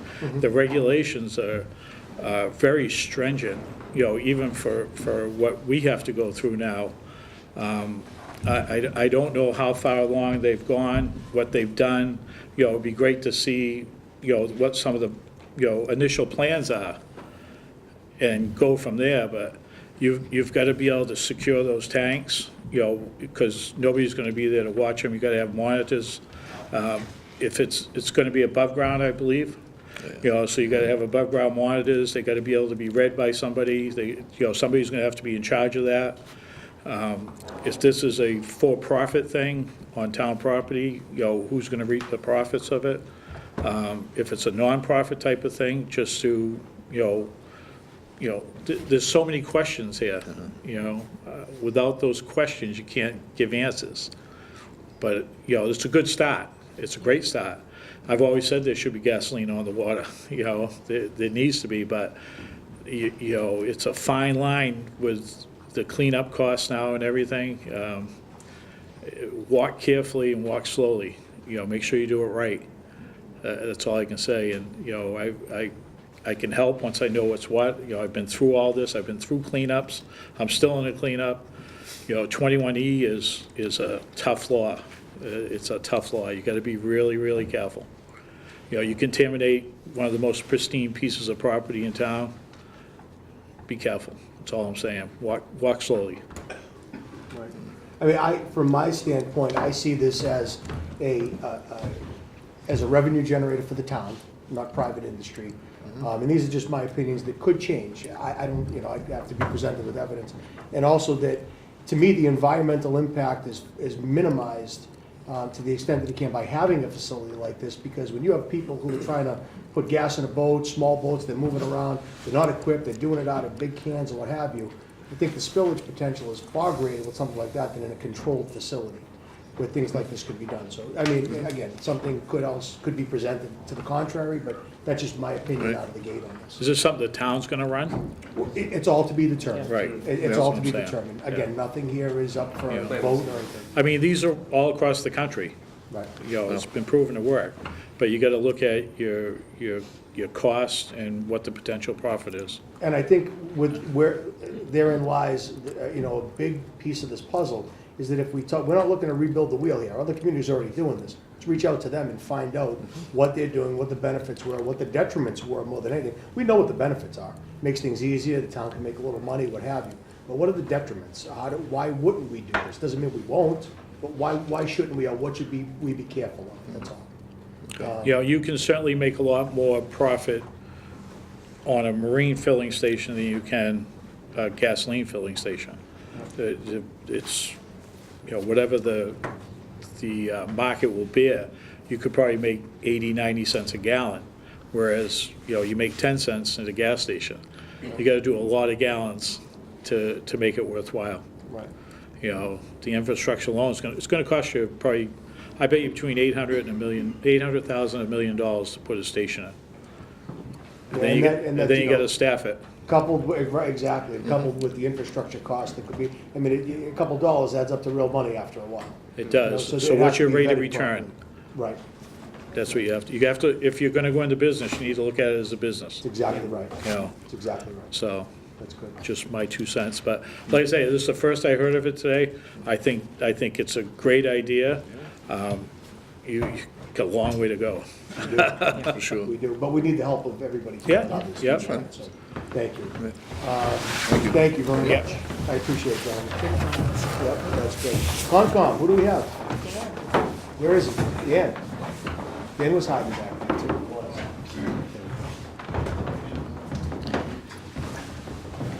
Armand DeParo, Chairman of the Conservation Commission. Until there's a notice of intent before the board, we're neutral and we have no comment. No comment at all? It would be impossible. Nothing binding? I think that they've been addressed. There are a lot of concerns, but we really are at the beginning phase of this. And honestly, like I say, until we have comprehensive set of plans that we could make a decision upon, we really, again, would have no comment on it. Okay. So- I mean, do you have any concerns out of the gate that would guide somebody who, if the town wanted to do this, a direction you could send us? Because obviously Concom's going to be a big part of this. They're going to be a huge part of this. Giant. Yep. And I get that. But we would, and I guess the intent is to make sure that everybody's involved and has a say. I mean, can you set us on the right course? Well, you clearly would need some type of emergency response to spills. You're going to need to do a lot of wave study, wave frequency, where we find, the water coming through the pier. There's a lot of questions. You're in the floodplain. You've got a lot to go through. And again, this is the first that we're hearing of this. So honestly, I think it's a great start. Personally, for as many years as I commercially fished, I think it would be fantastic to have fuel here in town. But there's a lot. A lot of hoops to jump through. Yes, there is. I get it. Yes, there is. All right, good. Well, I guess that, yeah, and I completely agree with you. I know, again, Concom is going to play a big role in this, and any suggestions, even in between meetings, that you want to convey to us that would be helpful in guiding through this process would be great. Well, certainly we'll take it up. We have a meeting tomorrow night, and we will put together some ideas to present to the Board of Selectmen, concerns and things that we'd like to see addressed. That's great. Okay. That's great. Thank you, man. All right. And thank you very much. Thank you. Sandy Bay? Who do we have from Sandy Bay here? Stan Patey. Stan? Just come on up here, Stan. We haven't discussed it. Just introduce yourself. I'm Stan Patey from the Sandy Bay Yacht Club. Address? 51 Broadway. There you go. Thank you. Continue, please. We haven't discussed it. First, I've seen an email going around, and the first real discussion I had was earlier today, and we really have no comment. I'm interested. It's interesting to listen to all the different points of view.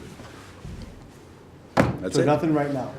Once again, we're interested in what you guys have to say, because it's going to have a big impact on the yacht club too, I think, and hopefully a positive one. But let's wait and see, because we're interested in concerns, questions that you guys may have. Got nothing for you, buddy. That's okay. Not a problem. Pretty good. I heard the numbers from the politicians. I wasn't there. That's okay. All right, so is there anybody else from a town board or committee who I have not recognized who would like to speak up before I get the general public comment? Finance? Finance, yeah, please, Lorraine. No, please. Okay, so Lorraine Wessel, Finance Committee Chair. I'm here this evening to obtain more information for my committee. Certainly, we would be interested in having the fact sheet, and I think that, not to reinvent the wheel, as you said, to find studies from other towns that have done this so that we can discuss the financial implications for the town long-term. So I would be very much interested in bringing that type of information back to the committee to discuss, but we have not discussed it as yet, because I'm here this evening to obtain information. I mean, that's one of the big things that I'm interested in, is what the potential revenue generation is from this. Yes. And of course, from finance, I'm sure you would be interested as well. Definitely. I mean, that would be the core of what we would be discussing, but we don't have enough information to make a recommendation. It's certainly something positive for the town, but I would have to bring all of the information back to the committee to discuss.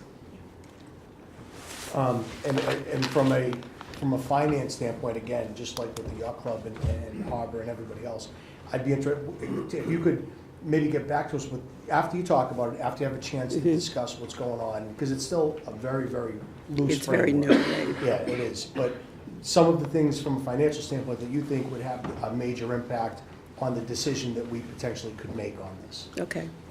You have plenty of time to do it. It's nothing that's due by next meeting, but if you guys could just put it on your radar, maybe look at it, see which way you can go with it, and because there are things that finance would think about that we may not think about, and it would be valuable to us. Okay, will we have any fact sheets or anything like that available, or is this something that we should do a separate study on? I'm sure as we progress through this process that we'll be formulating that, because one of the, I'm starting to, go with next steps, and we have to determine what our next steps are going to be. Okay. Be a lot more public comment and things like that, but of course, we'll try to put something together. Once we get, I think, a clearer picture of the direction it's starting to take. Right now, this is just so preliminary that we're not even prepared. No, to do I that understand, I understand, so, okay. That's good, and we'll go out to everybody. Excellent, all right. Thank you. Thank you. Thank you so much. All right, and I'm sure that, from a board, Tom, are you going to talk from a board or just? Green community? Green, yeah, please, come on. Tom Mikas, member of Green Community Task Force. We have also not discussed this, but I'd like to point out that the town has a goal of reducing its energy use by 20%. And so I'm hoping that anything in this marine fueling would be a pass-through that would not count as the town using the fuel, because that would count against us in terms of our energy use goals. I mean, I think what we have up at the DPW yard now would still maintain that. I don't really see things switching, but again, everything's possible. I think this is really in the context of the fishermen and pleasure boating. I mean, if there's a component for the town as far as your boat or what have you, I don't know, maybe that's something, but I'm not exactly sure. I would say, Mr. Chair, that it would be much more of a pass-through. So if, for example, the harbor master's vessels, we get fueled there, they just wouldn't get fueled at the DPW. So it'd be a wash. It wouldn't be additional. I don't expect that there'd be a massive influx on the town side. I mean, it'd be the harbor department, and you get it from the town now, you just would potentially get it from a different pump. It's transient boats, then. We're talking about just the town. Talking about the town component. Do you carry your fuel down now by hand? So frequently, we take the boat out of the water and put it on the trailer and bring it up to DPW with time. That's a fun process, huh? It's a long process. Yeah. If we're restricted in time, we drive to Gloucester in the boat. So we waste fuel going to Gloucester, fuel up, and come back. You guys are gas? Yes, How often do you have to do that during the busy season? once a month or so, at least. Okay. Depends on what's going on. If we have several offshore storms or events over Long Beach that we end up going back and forth, we burn it up. So it'd be twice a month. Okay. Great. Tom, anything else to add? No, just for awareness, that's our goal. Okay, thank you very much. Thank you. So I'm sure there's going to be ample public comment here, and I want to accommodate it all. But to do that, I'm going to try to keep comments to 2 minutes. If we can, I'll time it. It's not to be rude, but I want to get through as many as we can. Again, if we start to get repetitious, then we're going to curtail that and move on to something else, if that's okay. All right? Who's first? I'd like to. Can I just, I he's harbor advisory, I want to hear from from citizens and from folks who haven't talked yet. You chimed in on something, but please have a seat because you haven't talked yet. Okay. Everybody can hear me from here. Oh, if you can, because the microphone's up here. Oh, come on. You're a star, Bill. Just a few bullet points. The state of New Hampshire Port Authority runs their fuel depot, so it's sort of like the harbor master departments. So wherever you go in New Hampshire, including Lake Winnipesaukee, and most of those have above ground storage, it's actually run by the state. It's part of the state, part of the whole thing. If you've ever driven through Essex and you go by where the new brewery is being built, if you ever look across the street, there's a 6,000 gallon gasoline tank right there on the side of the road, above ground storage. And we all know what Essex is. It's a major floodplain, but it meets environmental standards, and I'm sure the fire chief in Essex made sure that installation was done properly. So there's one right on an area that there's never a time the Gloucester Dimes doesn't go over and look at that. There's been some questions about the trucks coming down. Most of these places, these are small, 2,000 gallons of fuel and diesel and 4,000 gallons of gasoline. Those are delivered in just like what you see Todd Oil drive around, what we call a straight truck. There's no big tractor trailer that's going to be coming down over the hill. I heard a concern about that. But we also got to remember that when we rebuilt this breakwater, tractor trailers went down over the hill with 30 to 45 tons of stone in them, and the fuel weighs no more than, nothing like that. So I just wanted to bring that. And also, there was a thing about congestion. Five Corners are congested, the Rotary's congested, and yes, that hill, but right now, the town of Rockport goes down, back and forth with 100 trucks a day getting rid of snow removal. So these are just some of the different things, the points that have been brought up about this. Also, the other thing is most of these units are skid mounted. When you go to Lake Winnipesaukee tomorrow, you're only gonna find 1 or 2 fueling stations out of 20 or 30 fueling stations. They are lifted up, they are skid mounted, put on a flatbed trailer, and most of them are stored in New Jersey. So this is how it's normally done, and they do that because of ice, the height of the ice.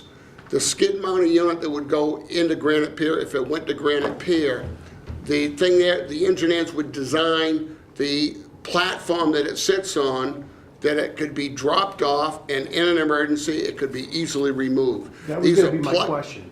These are plug and plays. When you look at them, you plug in your 110, 220 volts, and that runs the gas pump and the safety and the lighting system, and most of them are built in with Wi-Fi. It's a credit card operation. If there was ever a reason for it to remove, the tallies could come down there tomorrow, put their backhoe, unplug it, because everything is self-contained in these units, and they skid it up on that thing, it could be out of there in a matter of time.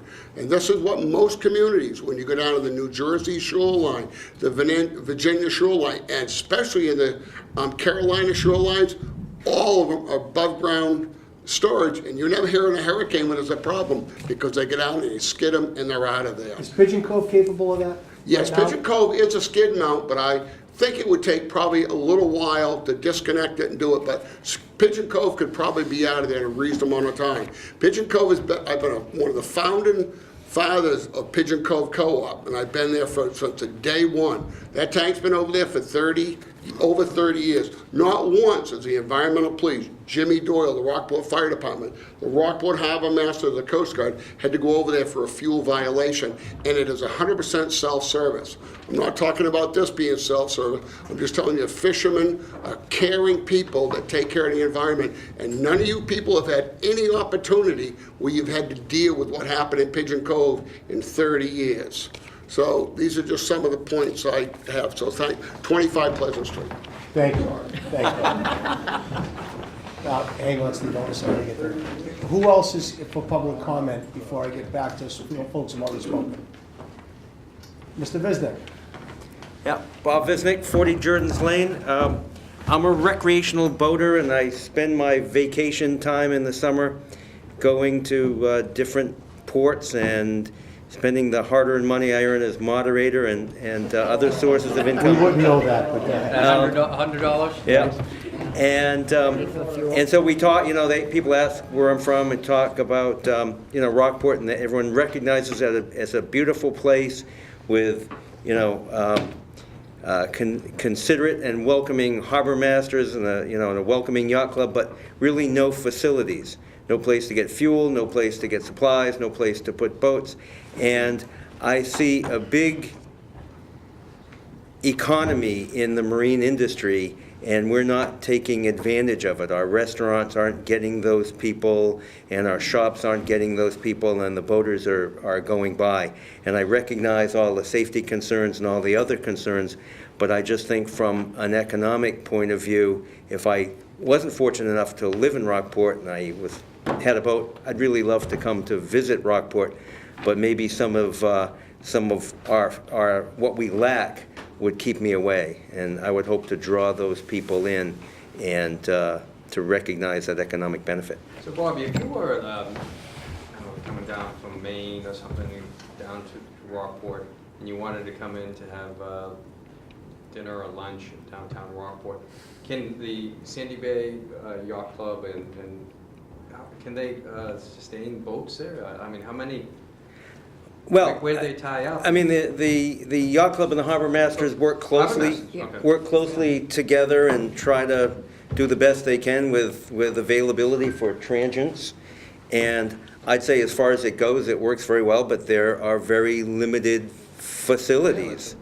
How many boats can you handle probably on a Saturday in the middle of the summer, Sunday? 14 or so. Okay. Depends on size. Yeah. But a lot of them don't come because they can't get fuel. Okay. Yeah. And what's the process they go through? I'm sorry, Don. What's the process they go through? They just radio you guys? Radio or call. Okay.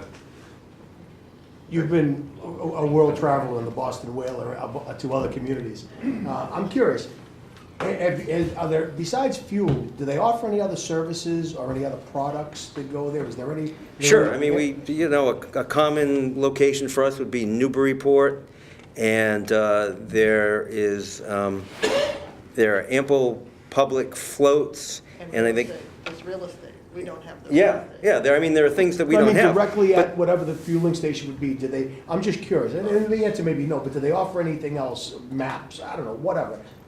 Well, it obviously depends upon the physical layout of the community, but Newburyport, there are showers, there are floats, there are, you're very close to the downtown where there's signage and everything else. Situate, a small community, but same thing, there are public showers, there are facilities for transients, there's fuel. I mean, every community, of course, does with whatever their unique situation is, and we do the best we can with what we have, but there aren't very many places. There's, you can anchor off the beach, but of course, that's subject to the vagaries of the weather, and it can get very dangerous in a short period of time. And if you're coming into Rockport and there's no fuel, it doesn't, for a lot of boaters, it doesn't make sense. You're going to go to other communities where you can get the fuel along with everything else. Right. Thank you. Anybody else? Please. Hello, I'm Kathy Carasone, 10 Wharf Road.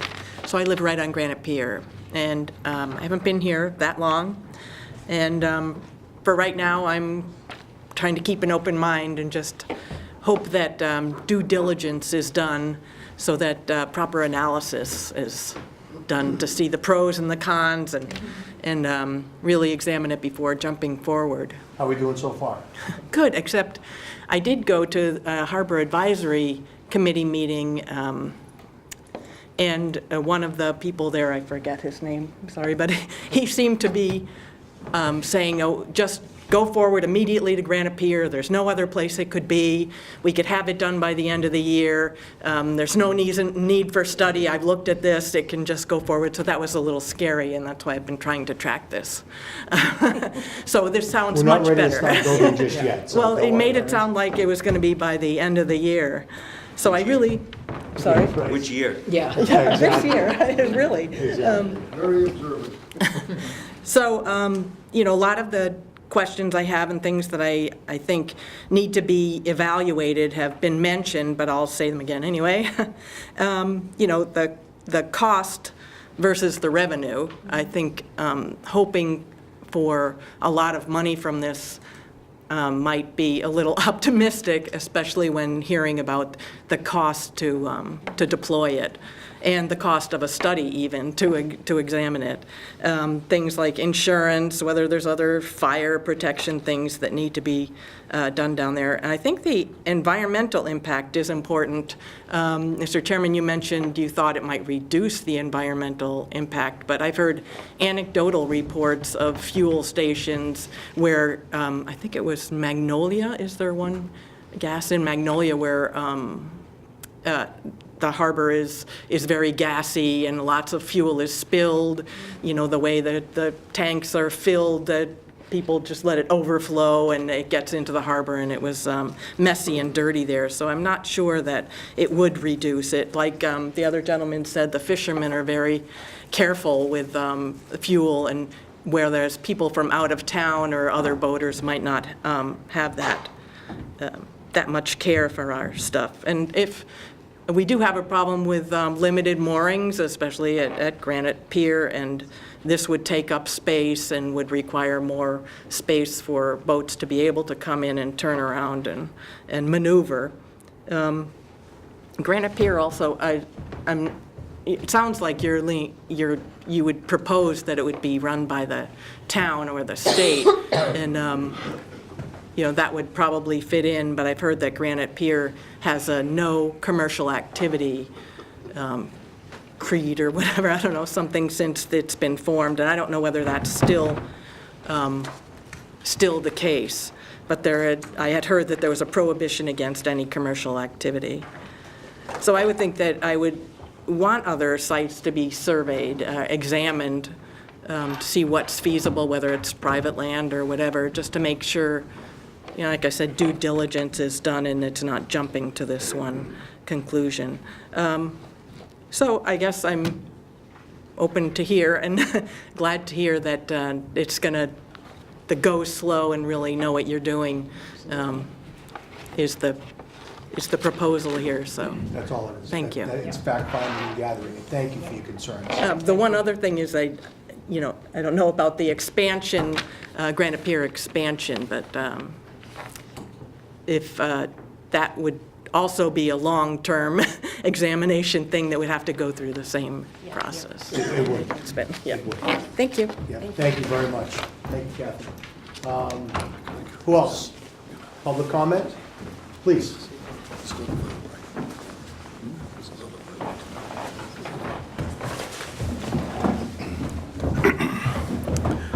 Good evening. Steve Willett, 2 Gap Head Road, longtime summer person, like 50 years. I am strongly in favor of the town considering some type of fueling options, particularly for recreational boaters, but also for small commercial operations.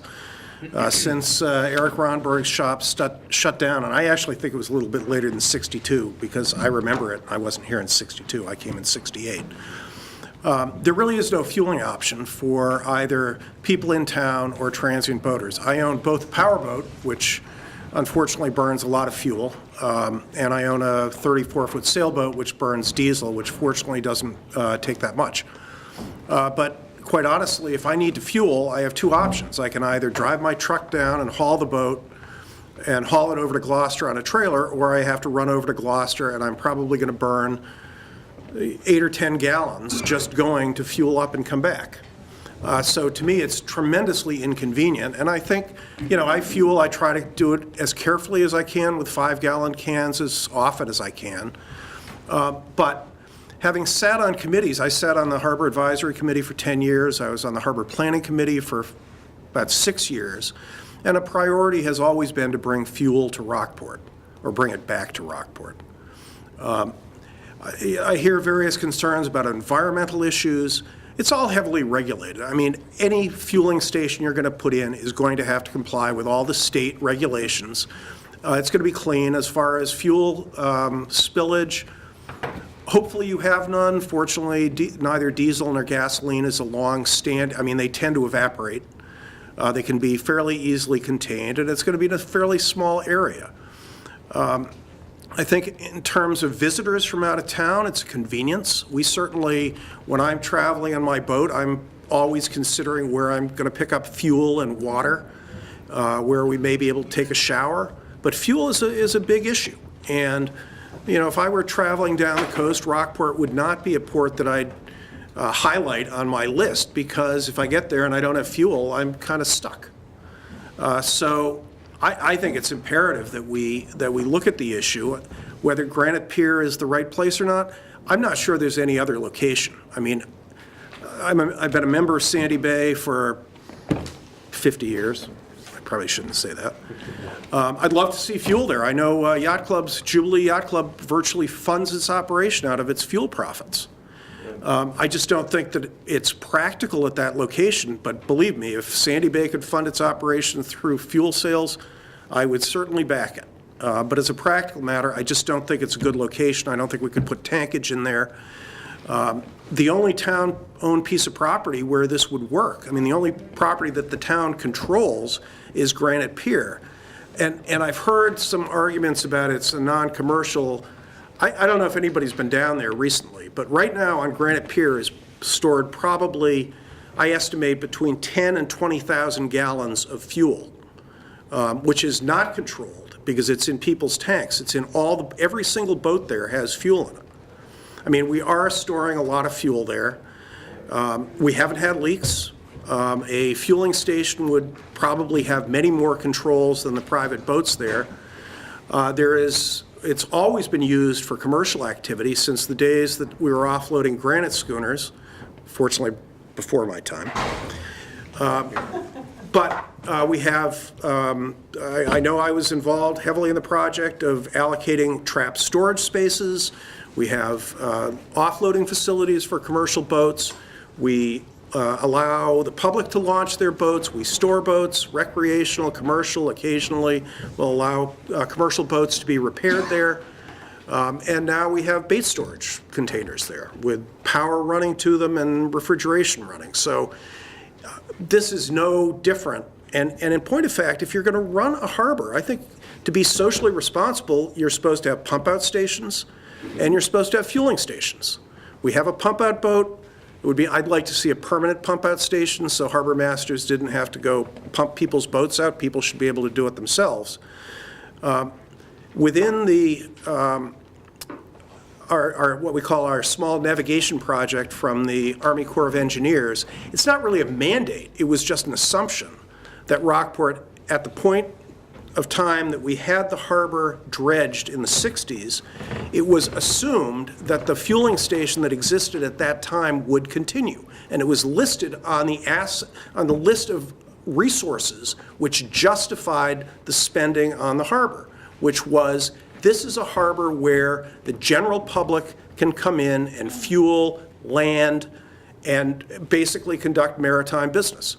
We've lost it. The Army Corps hasn't pressed us on the point. Most of the other you asked about public accommodations, they're provided by two groups. One, the Harbor Master's Office, and two, the Yacht Club. You know, if you came in tomorrow and said, or in the summer and said, geez, I have a 45-foot boat and I need a place to raft up, and the harbor master said, we have no space left, there's a good chance you'd be rafting to my boat, because as a boater, I let people do that. It's a whole thing about harbor communities. And it's a little surprising to see a community that has 250 boats in the harbor and says, well, we don't want fuel here. I mean, that to me is just, it's an intellectual problem. I mean, there's a little bit of intellectual dishonesty to say, we're going to be a boating community, but we're not going to allow you to fuel boats here. So I think it's imperative that we address this point. And, you know, yes, I'll ride the glacier as we move this process along. And it needs to be studied, and wherever it goes, we're going to have to meet every single environmental permit requirement. As I understand it, Phil Crotty, who unfortunately had kind of been asking for this meeting, and it was planned, and he wasn't told for a month, and then he had already made plans to go away. But his proposal, as at least I understand it, was to get some money together to do the study, to ascertain where it should be. If anybody has any other, I'd love to hear anybody suggest an actual plan to put it anywhere other than Granite Pier. We can spend a lot of money to come back to that point, that's fine. But there really isn't another location to do it. But we need to get the process going. And you know, again, I'll keep driving my boat to Gloucester, and we'll burn the extra fuel, as will 190 other power boats. You know, the Yacht Club, apparently they can't take a position, but I'll tell you, I've hauled fuel for the Yacht Club, bringing 10 5-gallon cans up to a gas station. If they're not open up here at the top of the hill, we take them to Gloucester, we carry them down, we cart them down, we give them to a bunch of kids and ask them to fill a bunch of boats. Well, I think that's what we're trying to do now, is obviously start Yeah, the conversation and get that going. So thank you. I agree. Thank you very much. Thank you. I appreciate it. Thank you, Steve. Next up, seats open.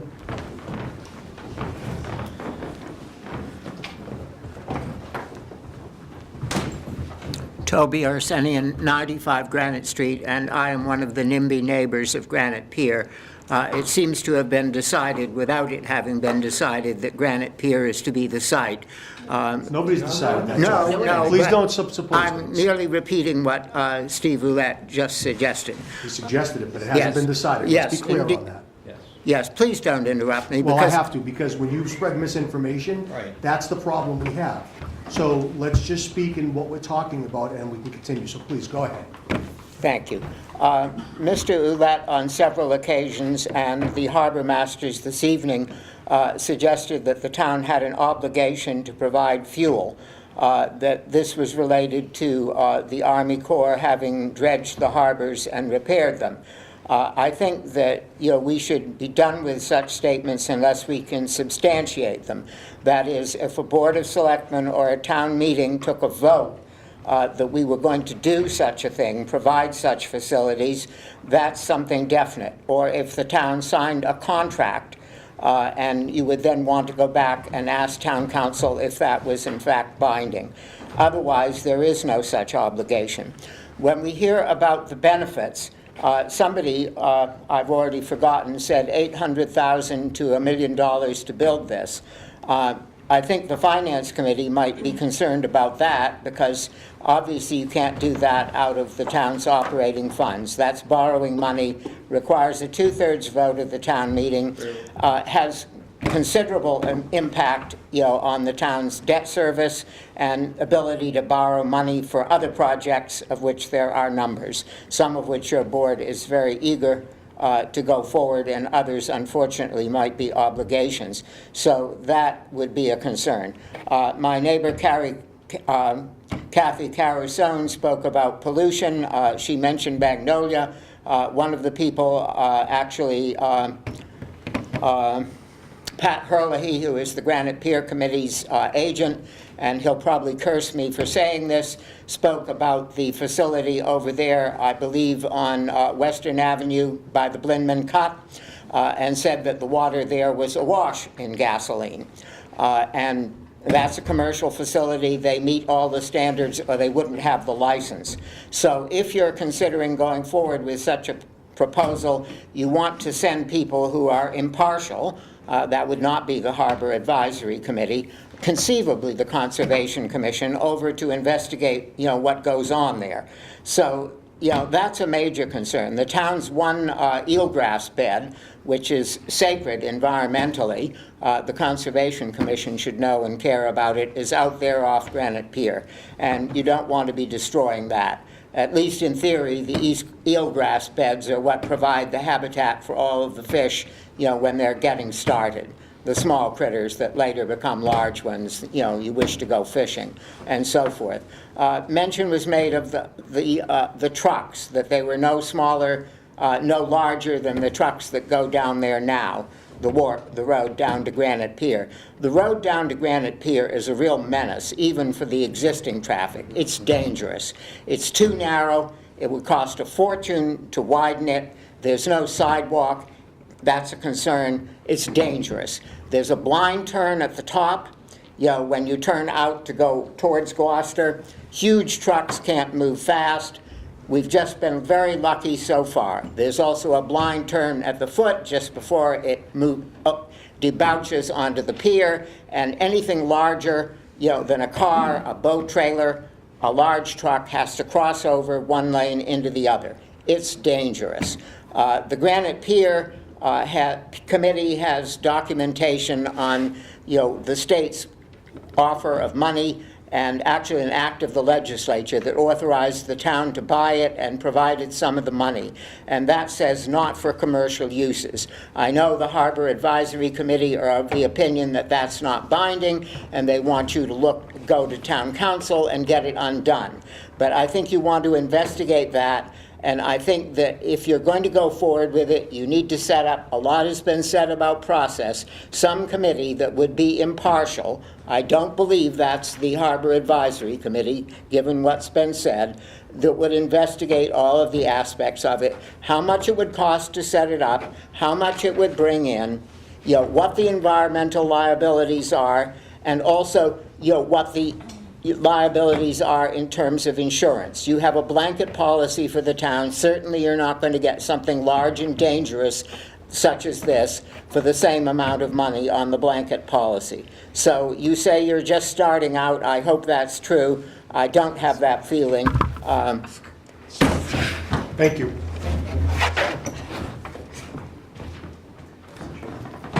Yes, sir. Address the commercialization. I'm sorry? Let me address the commercialization.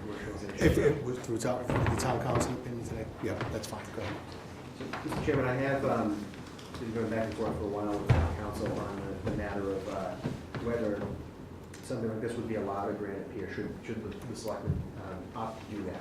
So I had town council review all related materials for this, the special act, all of the town meeting votes on that matter. And it is their opinion that something like this would be an allowable use. There is no prohibition in town council's opinion on commercial uses of Granite Pier. The single item the special act addresses is for the purpose of preserving and maintaining the pier as a place of historical interest. And they don't believe that this would be a detriment to that at all. So they have reviewed it. They reviewed all of the materials that we have on it and find no prohibition should the town opt to do that. Good. And as we move forward, obviously, town council would be consulted at length to make sure that we're complying with everything and to make sure it's a venture that's worth pursuing and that it will be not blocked in any way, causing further problems. So that's good. There'll be a checklist that we'll go through to Exactly. make sure that every part of this is vetted That's good. correctly.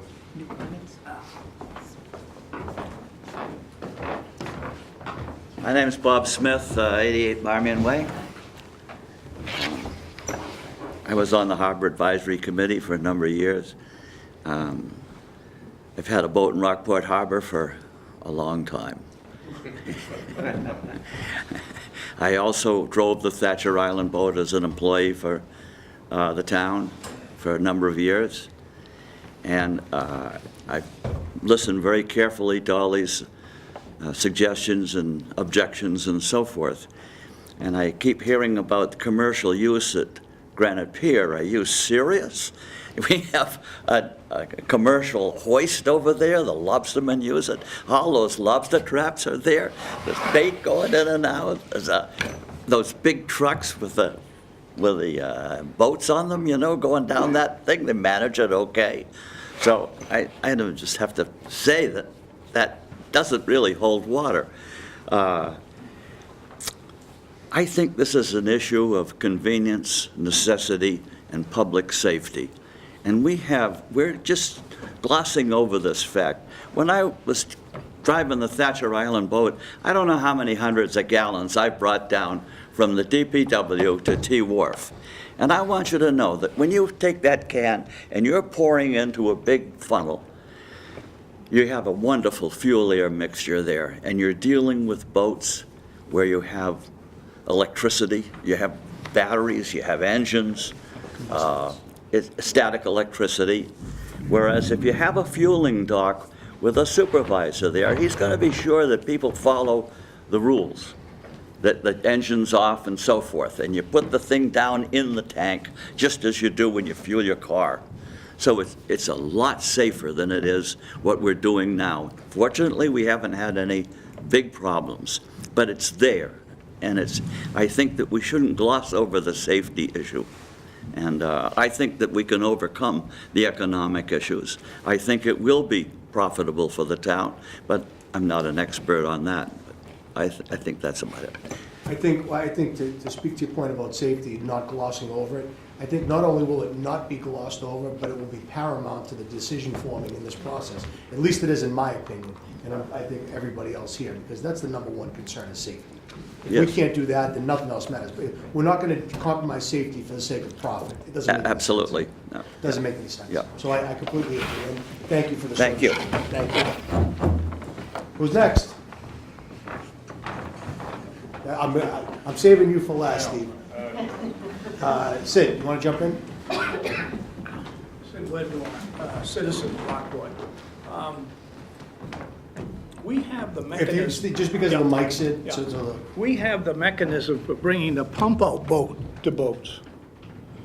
Time was, didn't Billy Lee have a barge that he pumped fuel into various boats around Gloucester Harbor? Yeah. Is there a way that you could have a mobile fueling station that might solve some of the problems? Just to kick it out there. yeah, it's an interesting concept. I don't know if it would gain any traction. Go ahead. After the Exxon Valdez. Yeah, up here, Bill, if you After the Exxon Valdez, and also when the barge hit the ledges down in the Cape Cod Canal, the state of Massachusetts requires that you have a double hull tank when you have on a vessel like that. Now it's nationwide, but Massachusetts was the first city to do that. It would cost It cost Rose's Oil somewhere around $250,000 to convert the Captain Dave to a double hull tanker. Now, that was a conversion with an end life that was given by the Coast Guard. Somewhere in the neighborhood of a boat that would meet the requirements for the town of Rockport, which would have to have its own pier. It's very important.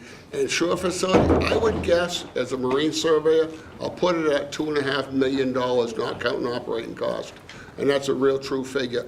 Great suggestion, but it's economically, it's even this above ground. The reason everybody uses above ground storage, skid mount storage, is because it can be moved. Go down to the Carolinas, they're everywhere down there. But when there's a hurricane, you've never heard one of those things have a problem because they skid them out of there. And the reason they did it is they finally found something that works. So, and most airports now have skid-mounted units, so they can be moved around the airport. Thank you for the second. Thank you very much, Bill, thank you. All right, we're gonna start to wrap this up a little bit. Is there anybody else besides Steve? I know Steve's chomping at the bit over there. Don't worry, Steve, I didn't forget about you. Bruce, go ahead. Just real quick, and it kind of follows up what Billy was saying earlier. Bruce Reed, Pigeon Cove, former voter. And Rye, New Hampshire, the town of Rye, New Hampshire owns their own pumps. And I think that that's a town that if you're really interested in, should be talked to. And they don't even have an attendant, they have a credit card reader. And that's how they do it. Good. And I think those are options that we need to look at. My initial inclination is for it to not be unmanned or womaned. It just needs to be monitored, and I think out of the gate, to do that, I don't think we're setting that up right, but again, maybe there's something that would be presented to go the other direction. The point is, the town owns it. Right, and I think that's the important part. Because this really, in my opinion, needs to be a revenue generator for the town if we decide to do this. I mean, this is a great revenue stream that I think has great potential, so, you know, but that's yet to be seen. Besides Steve, last call, anybody else? Steve, you're on. Let the man talk. Right, come on up, he's waited patiently. There you go. Thank you. And just before you start, after Steve, we're gonna wrap it up, we'll have a little discussion with us, and then we're gonna finish it up. So there's just a couple of things that I want to point out, just for everybody's information. One, as far as a marine environment is concerned, and the boating community is concerned, we all have smartphones. Everybody has them, you know. So there are all kinds of applications on smartphones where people can literally go on their phone and find fuel up and down the coast. So right now, like it was spoken to before, people are skipping over Rockport because they go on this app and go, well, there's no fuel there. So, and I don't know how many boats go back and forth, but there's quite a few. We see them all summer long. They go to Newburyport, they go to Gloucester, they do not stop here. So that's one point. Another point, with these fuel tanks, Pigeon Cove is a perfect example of what these things can go through. It was brought up about the 91 storm. We can all agree that that storm was 1 in a million. We may not see something like that in our lifetime again. That thing was just a bomb. However, we have had multiple storms since then, Hurricane Sandy is one of them, that have done millions of dollars worth of damage. We can all agree on that. Pigeon Cove has lost 2 buildings, I shouldn't say lost, has had 2 buildings heavily damaged right next to the fuel tank down there. That fuel tank has not once had a problem in 20 to 30 years, not once. Buildings have been knocked off their foundations. That fuel tank did not have one problem. These fuel tanks are all double-walled, double-lined. The same fuel tanks that they use in a marine environment are also used in airports, are used in fields all over the place for farmers. These things go through rigorous testing. They crash planes into them, they crash trucks into them, they crash anything they can into them. They put them in jet fuel to see how long these things will burn before they explode. The safety standards are there. They have to be there in this day and age. So, yes, there's a lot of talk about what happens. The one in Pigeon Cove has never given you a problem. The ones in the airports have never given anybody problems. The safety standards are there. And obviously, those will come up again as things are looked into further. Another point that I would like to address is the cost. You know, we heard 800 to $1 million. Quite frankly, that's not the case. There's a company in Florida that we sort of started looking into, myself included, online, that builds these things for a living. It's got a pump with a credit card reader, 6,000 gallon fuel tank for roughly 70 grand. That's not a lot of money. That's delivered. And that's just one. Obviously, there are others that have full fire suppressant that are gonna be a little bit more. There are gonna be others that have full lighting that are gonna be a little bit more. But these are not as expensive as you think. I think what they were talking about, and anybody can correct me if I'm wrong, is that it's the total cost for infrastructure improvements and everything else related to it. Well, and that may be, but I would like to point out that the tank itself, a fully operational unit itself, delivered, built and delivered, is not as much money as you think. So if everybody's sitting back going, well, $1 million, that's crazy. Well, the tank itself isn't that. Is it that to do a site and everything else? Maybe, I don't know. But the unit itself is not it's not overly expensive in the grand scheme of things. So I would just like to make a note of that. Sorry, I'll interject. Because I think coming from the business world, and I know this is gonna sound strange when you hear it out of the gate, but I don't really care what something costs. I care what it will generate. And are the costs up front reasonable? You have to obviously contain those. Right. But if you're gonna spend X amount of dollars but make double X amount of dollars, and you have a plan to get there, and you can quantify that, Right. then the initial investment, though it may be expensive up front, Right. is mitigated by what it's gonna provide you at the end. Right. At least that's the way I see it. Well, and I totally agree with you, because I run my business the same way, so we're on board. Yeah. So anyway, those are just a few things that I wanted to point out before the evening was over, so, thank you. Again, your opinion on this is gonna be paramount on this, so, we said we were gonna end with Steve, and we did. Want to kick around up here for a little bit? What do you guys think? Well, I'll go first. I think this has been a good start. I think it's long overdue. I mean, when Steve and different people brought this up, it's an interesting thing. I mean, I grew up in town when there was the tank down on Tuna Wharf. All my growing up years, it was down there, filled up boats or whatever. And I hadn't even given it a thought about all these years, because I'm not a boater. But it is something that it seems would be right for Rockport. I mean, look at all the boaters, look at all the people. So I think this is a great beginning. It's given us a lot to think about. It'll be a big list to start putting down. I tried to document as much as I could. And it's like, there's a lot of things we have to look at. Essex, Manchester, Newburyport, Rye, all these places that are sort of like us, and what are they doing? And like Billy brought up about that skiver thing, pull it out of the way when the storms come. Have it something that can be pulled out anytime. That's great. I mean, so this has given us a lot of things to think about. The money side, how much it's gonna cost, how much we could make. But that's not the big thing. It's the safety, it's what people want, what people need, and will bring people to Rockport. And I mean, I know a few years ago, we had a proposal to CPC about building showers down on one of the wharves and looking at that for the boaters. So these are all things that are revenue-producing things that would bring economic development to the waterways. We are on the water. We can't just say we don't want it here. I think this is a great start. Good. Denise? Yeah, ditto, all of the above.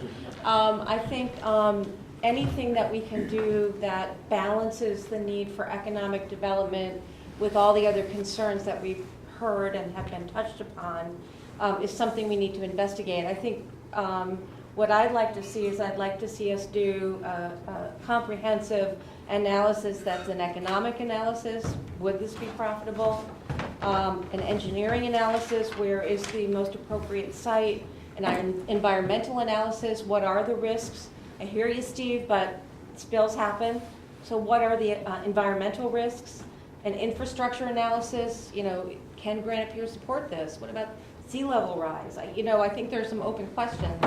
I'd like to understand the liability to the town and what this is gonna mean. And then when it's not, when the skid-mounted depot is not in the water, being in use, does it go to New Jersey, and what is that gonna cost us? So I think there are a lot of questions. I think it stays where it is. I guess. Let's go to DPW. Well, the ones in Lake Winnipesaukee are all rental units. They Oh, rent them okay. from a consortium, a franchise in Oh, New Jersey. so is renting an This could option? very easily be a Yeah. franchise, and it could be stored, for instance, at the transfer station with all the other boats. So what are the rental options? I mean, there's just a lot of questions that I think we need to do this in a very thoughtful and deliberate manner. I don't want to rush into this. I think it's something, clearly, there are a lot of people who would like to see it happen, and that's great, but let's do this thoughtfully. Sure, absolutely. I'm not gonna repeat everything for the sake of repeating, but I agree with both Denise and Ruth as well. But what is our next step? Now that we've heard all this information, and basically much of it was positive, there are some major concerns, but moving forward, what is our next step? So, Go ahead. through Mr. Chair, so it appears this evening that there's the consensus from the board that. That's what I was gonna go to, diligence to get on it, right. And moving in that direction, so I would say the next step, the office will try to work on this, we're compiling a rough outline of what we need to do. I would encourage anybody who's present and those who are not, if they have any written comments they'd like to submit, I ask that folks would, certainly please get those to the office as soon as they could. On Facebook? Not on Facebook, no. In person, or via email, or snail mail is fine, and I'll drop them off. But that they share them with us in the next couple of weeks, the sooner the better, certainly. And we'll work on an outline, a rough outline of what we need to do to move forward.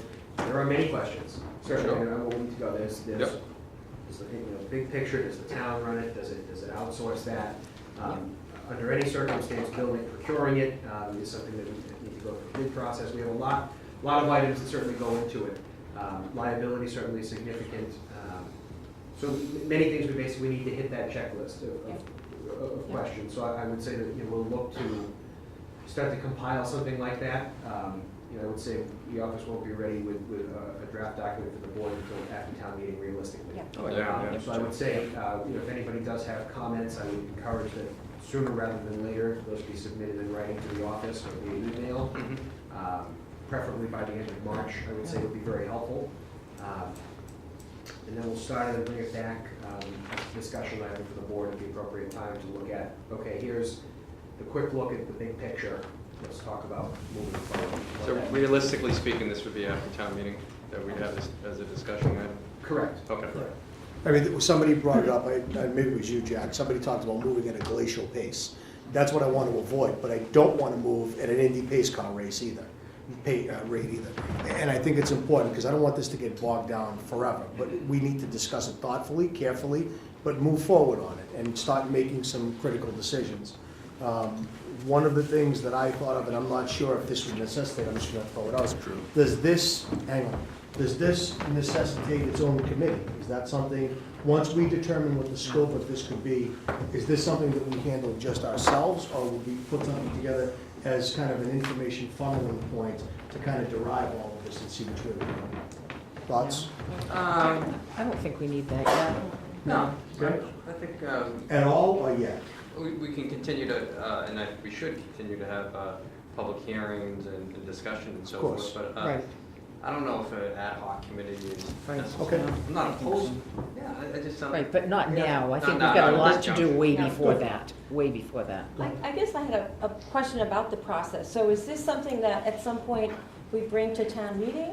So it does not, I also addressed that with town council. It doesn't Okay. require further town meeting vote for the use of it. Yeah. And the use of it would not. It's the pier is available for general municipal purposes. Certainly if there's appropriations for Right. funding that are needed, Right. that would of course need to go to town meeting. But just, can we do this or not, it does not need. Okay. It's our jurisdiction. Correct. Okay. So we have, this is making. It's like I have the jurisdiction to make the Very decision. good. Very briefly, Tony. Yes, you want comments, and probably particularly from town boards and committees. Granite Pier Committee isn't here tonight. Two of them wrote, they only meet once a month, the first Monday it tends to be, so you won't get comments from them before the end of the month, if And that's what thank you- God this isn't the last meeting then, because there'll be plenty more to go Oh, on. yeah, So there'll- there'll be plenty of time for them Yeah. to opine in. Thank you. Briefly, Larry? In all due respect, you're saying don't do it at a glacial pace. As we know, glaciers are melting faster than they used to be. At the same time, being a member of 7 years of the Harbor Advisory Committee, it was forced through. We got to the edge of a $10 to $12 million project that did not go through the process that we are going through now. It was started by a core of 3 or 4 people, bypassed virtually all of what has happened even to this point. And the brief outline I gave, I think the need has to be there. Assess the need. Very Please, good. you know, Thank you. wherever. Thank you, Larry. Wherever We it got it. is. Thank you. Wherever it is. Not Go just ahead. a wish list. No, please, go ahead. Just one last thing. You know, I've listened to everything tonight, and I was on the board of directors of the Fisherman's Co-op when we installed that in '97. A few years less than what you said, Bill. I'm sorry. And it was an awesome thing. Tony Andrews, that lives in town, did all the preparation for it. We got the conservation. Everybody was on board, and it's been successful for the last 23 years. It's complicated now with all the stuff that goes on, and we're not experts here. I don't think any of us are. Why not go to that company or some company or a consulting firm and say, what we did in Pigeon Cove was we put a concrete slab down, and then we put steel bands that go around it, and it hasn't moved an eighth of an inch. So what we need are experts to tell us, this is what you gotta do, this is what you gotta do, this is how much it's gonna cost, and then. And that's exactly the path we're looking to take. So, without a doubt, it makes total sense. The other, one second, Ruth. The other thing that I was thinking of is again, it ties into what was talked about earlier as far as a grant writer, which is not going to be in place in time for this, but is identifying, funding sources to lessen the burden to the town.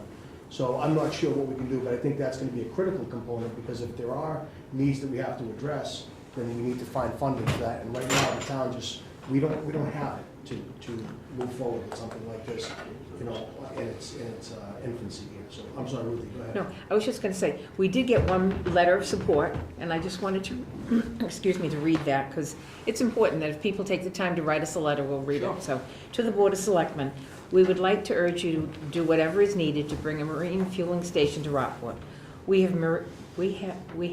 Not having marine fuel available to pleasure boats in our harbor deters non-resident boaters from visiting and wastes valuable energy when resident boaters have to travel to Gloucester to refuel. Thank you for your consideration on our request and for your service to the town. Sincerely, Mary and James Hayes, 11A Prospect Street. Thank you. You're welcome. Thank you, that's good. I think it is important, and I think everybody needs to be heard. So, in closing, I want to thank everybody that came here tonight, especially the department heads that are here. I mean, your input going forward is going to be critical to this, to know exactly, to guide us in the right direction. We want to make a good decision, a thoughtful decision. So thank you. And to everybody here that came to speak up, if you didn't have the opportunity tonight, you will have many opportunities after this to do that. So thank you to everybody. And with that, I think we'll conclude this I'll make a portion. motion. There we go. That's it. And with that, the last thing we have are unanticipated business announcements. Anything? Nothing? Motion to adjourn? Motion to adjourn. Second, all in favor? Thank you. So moved.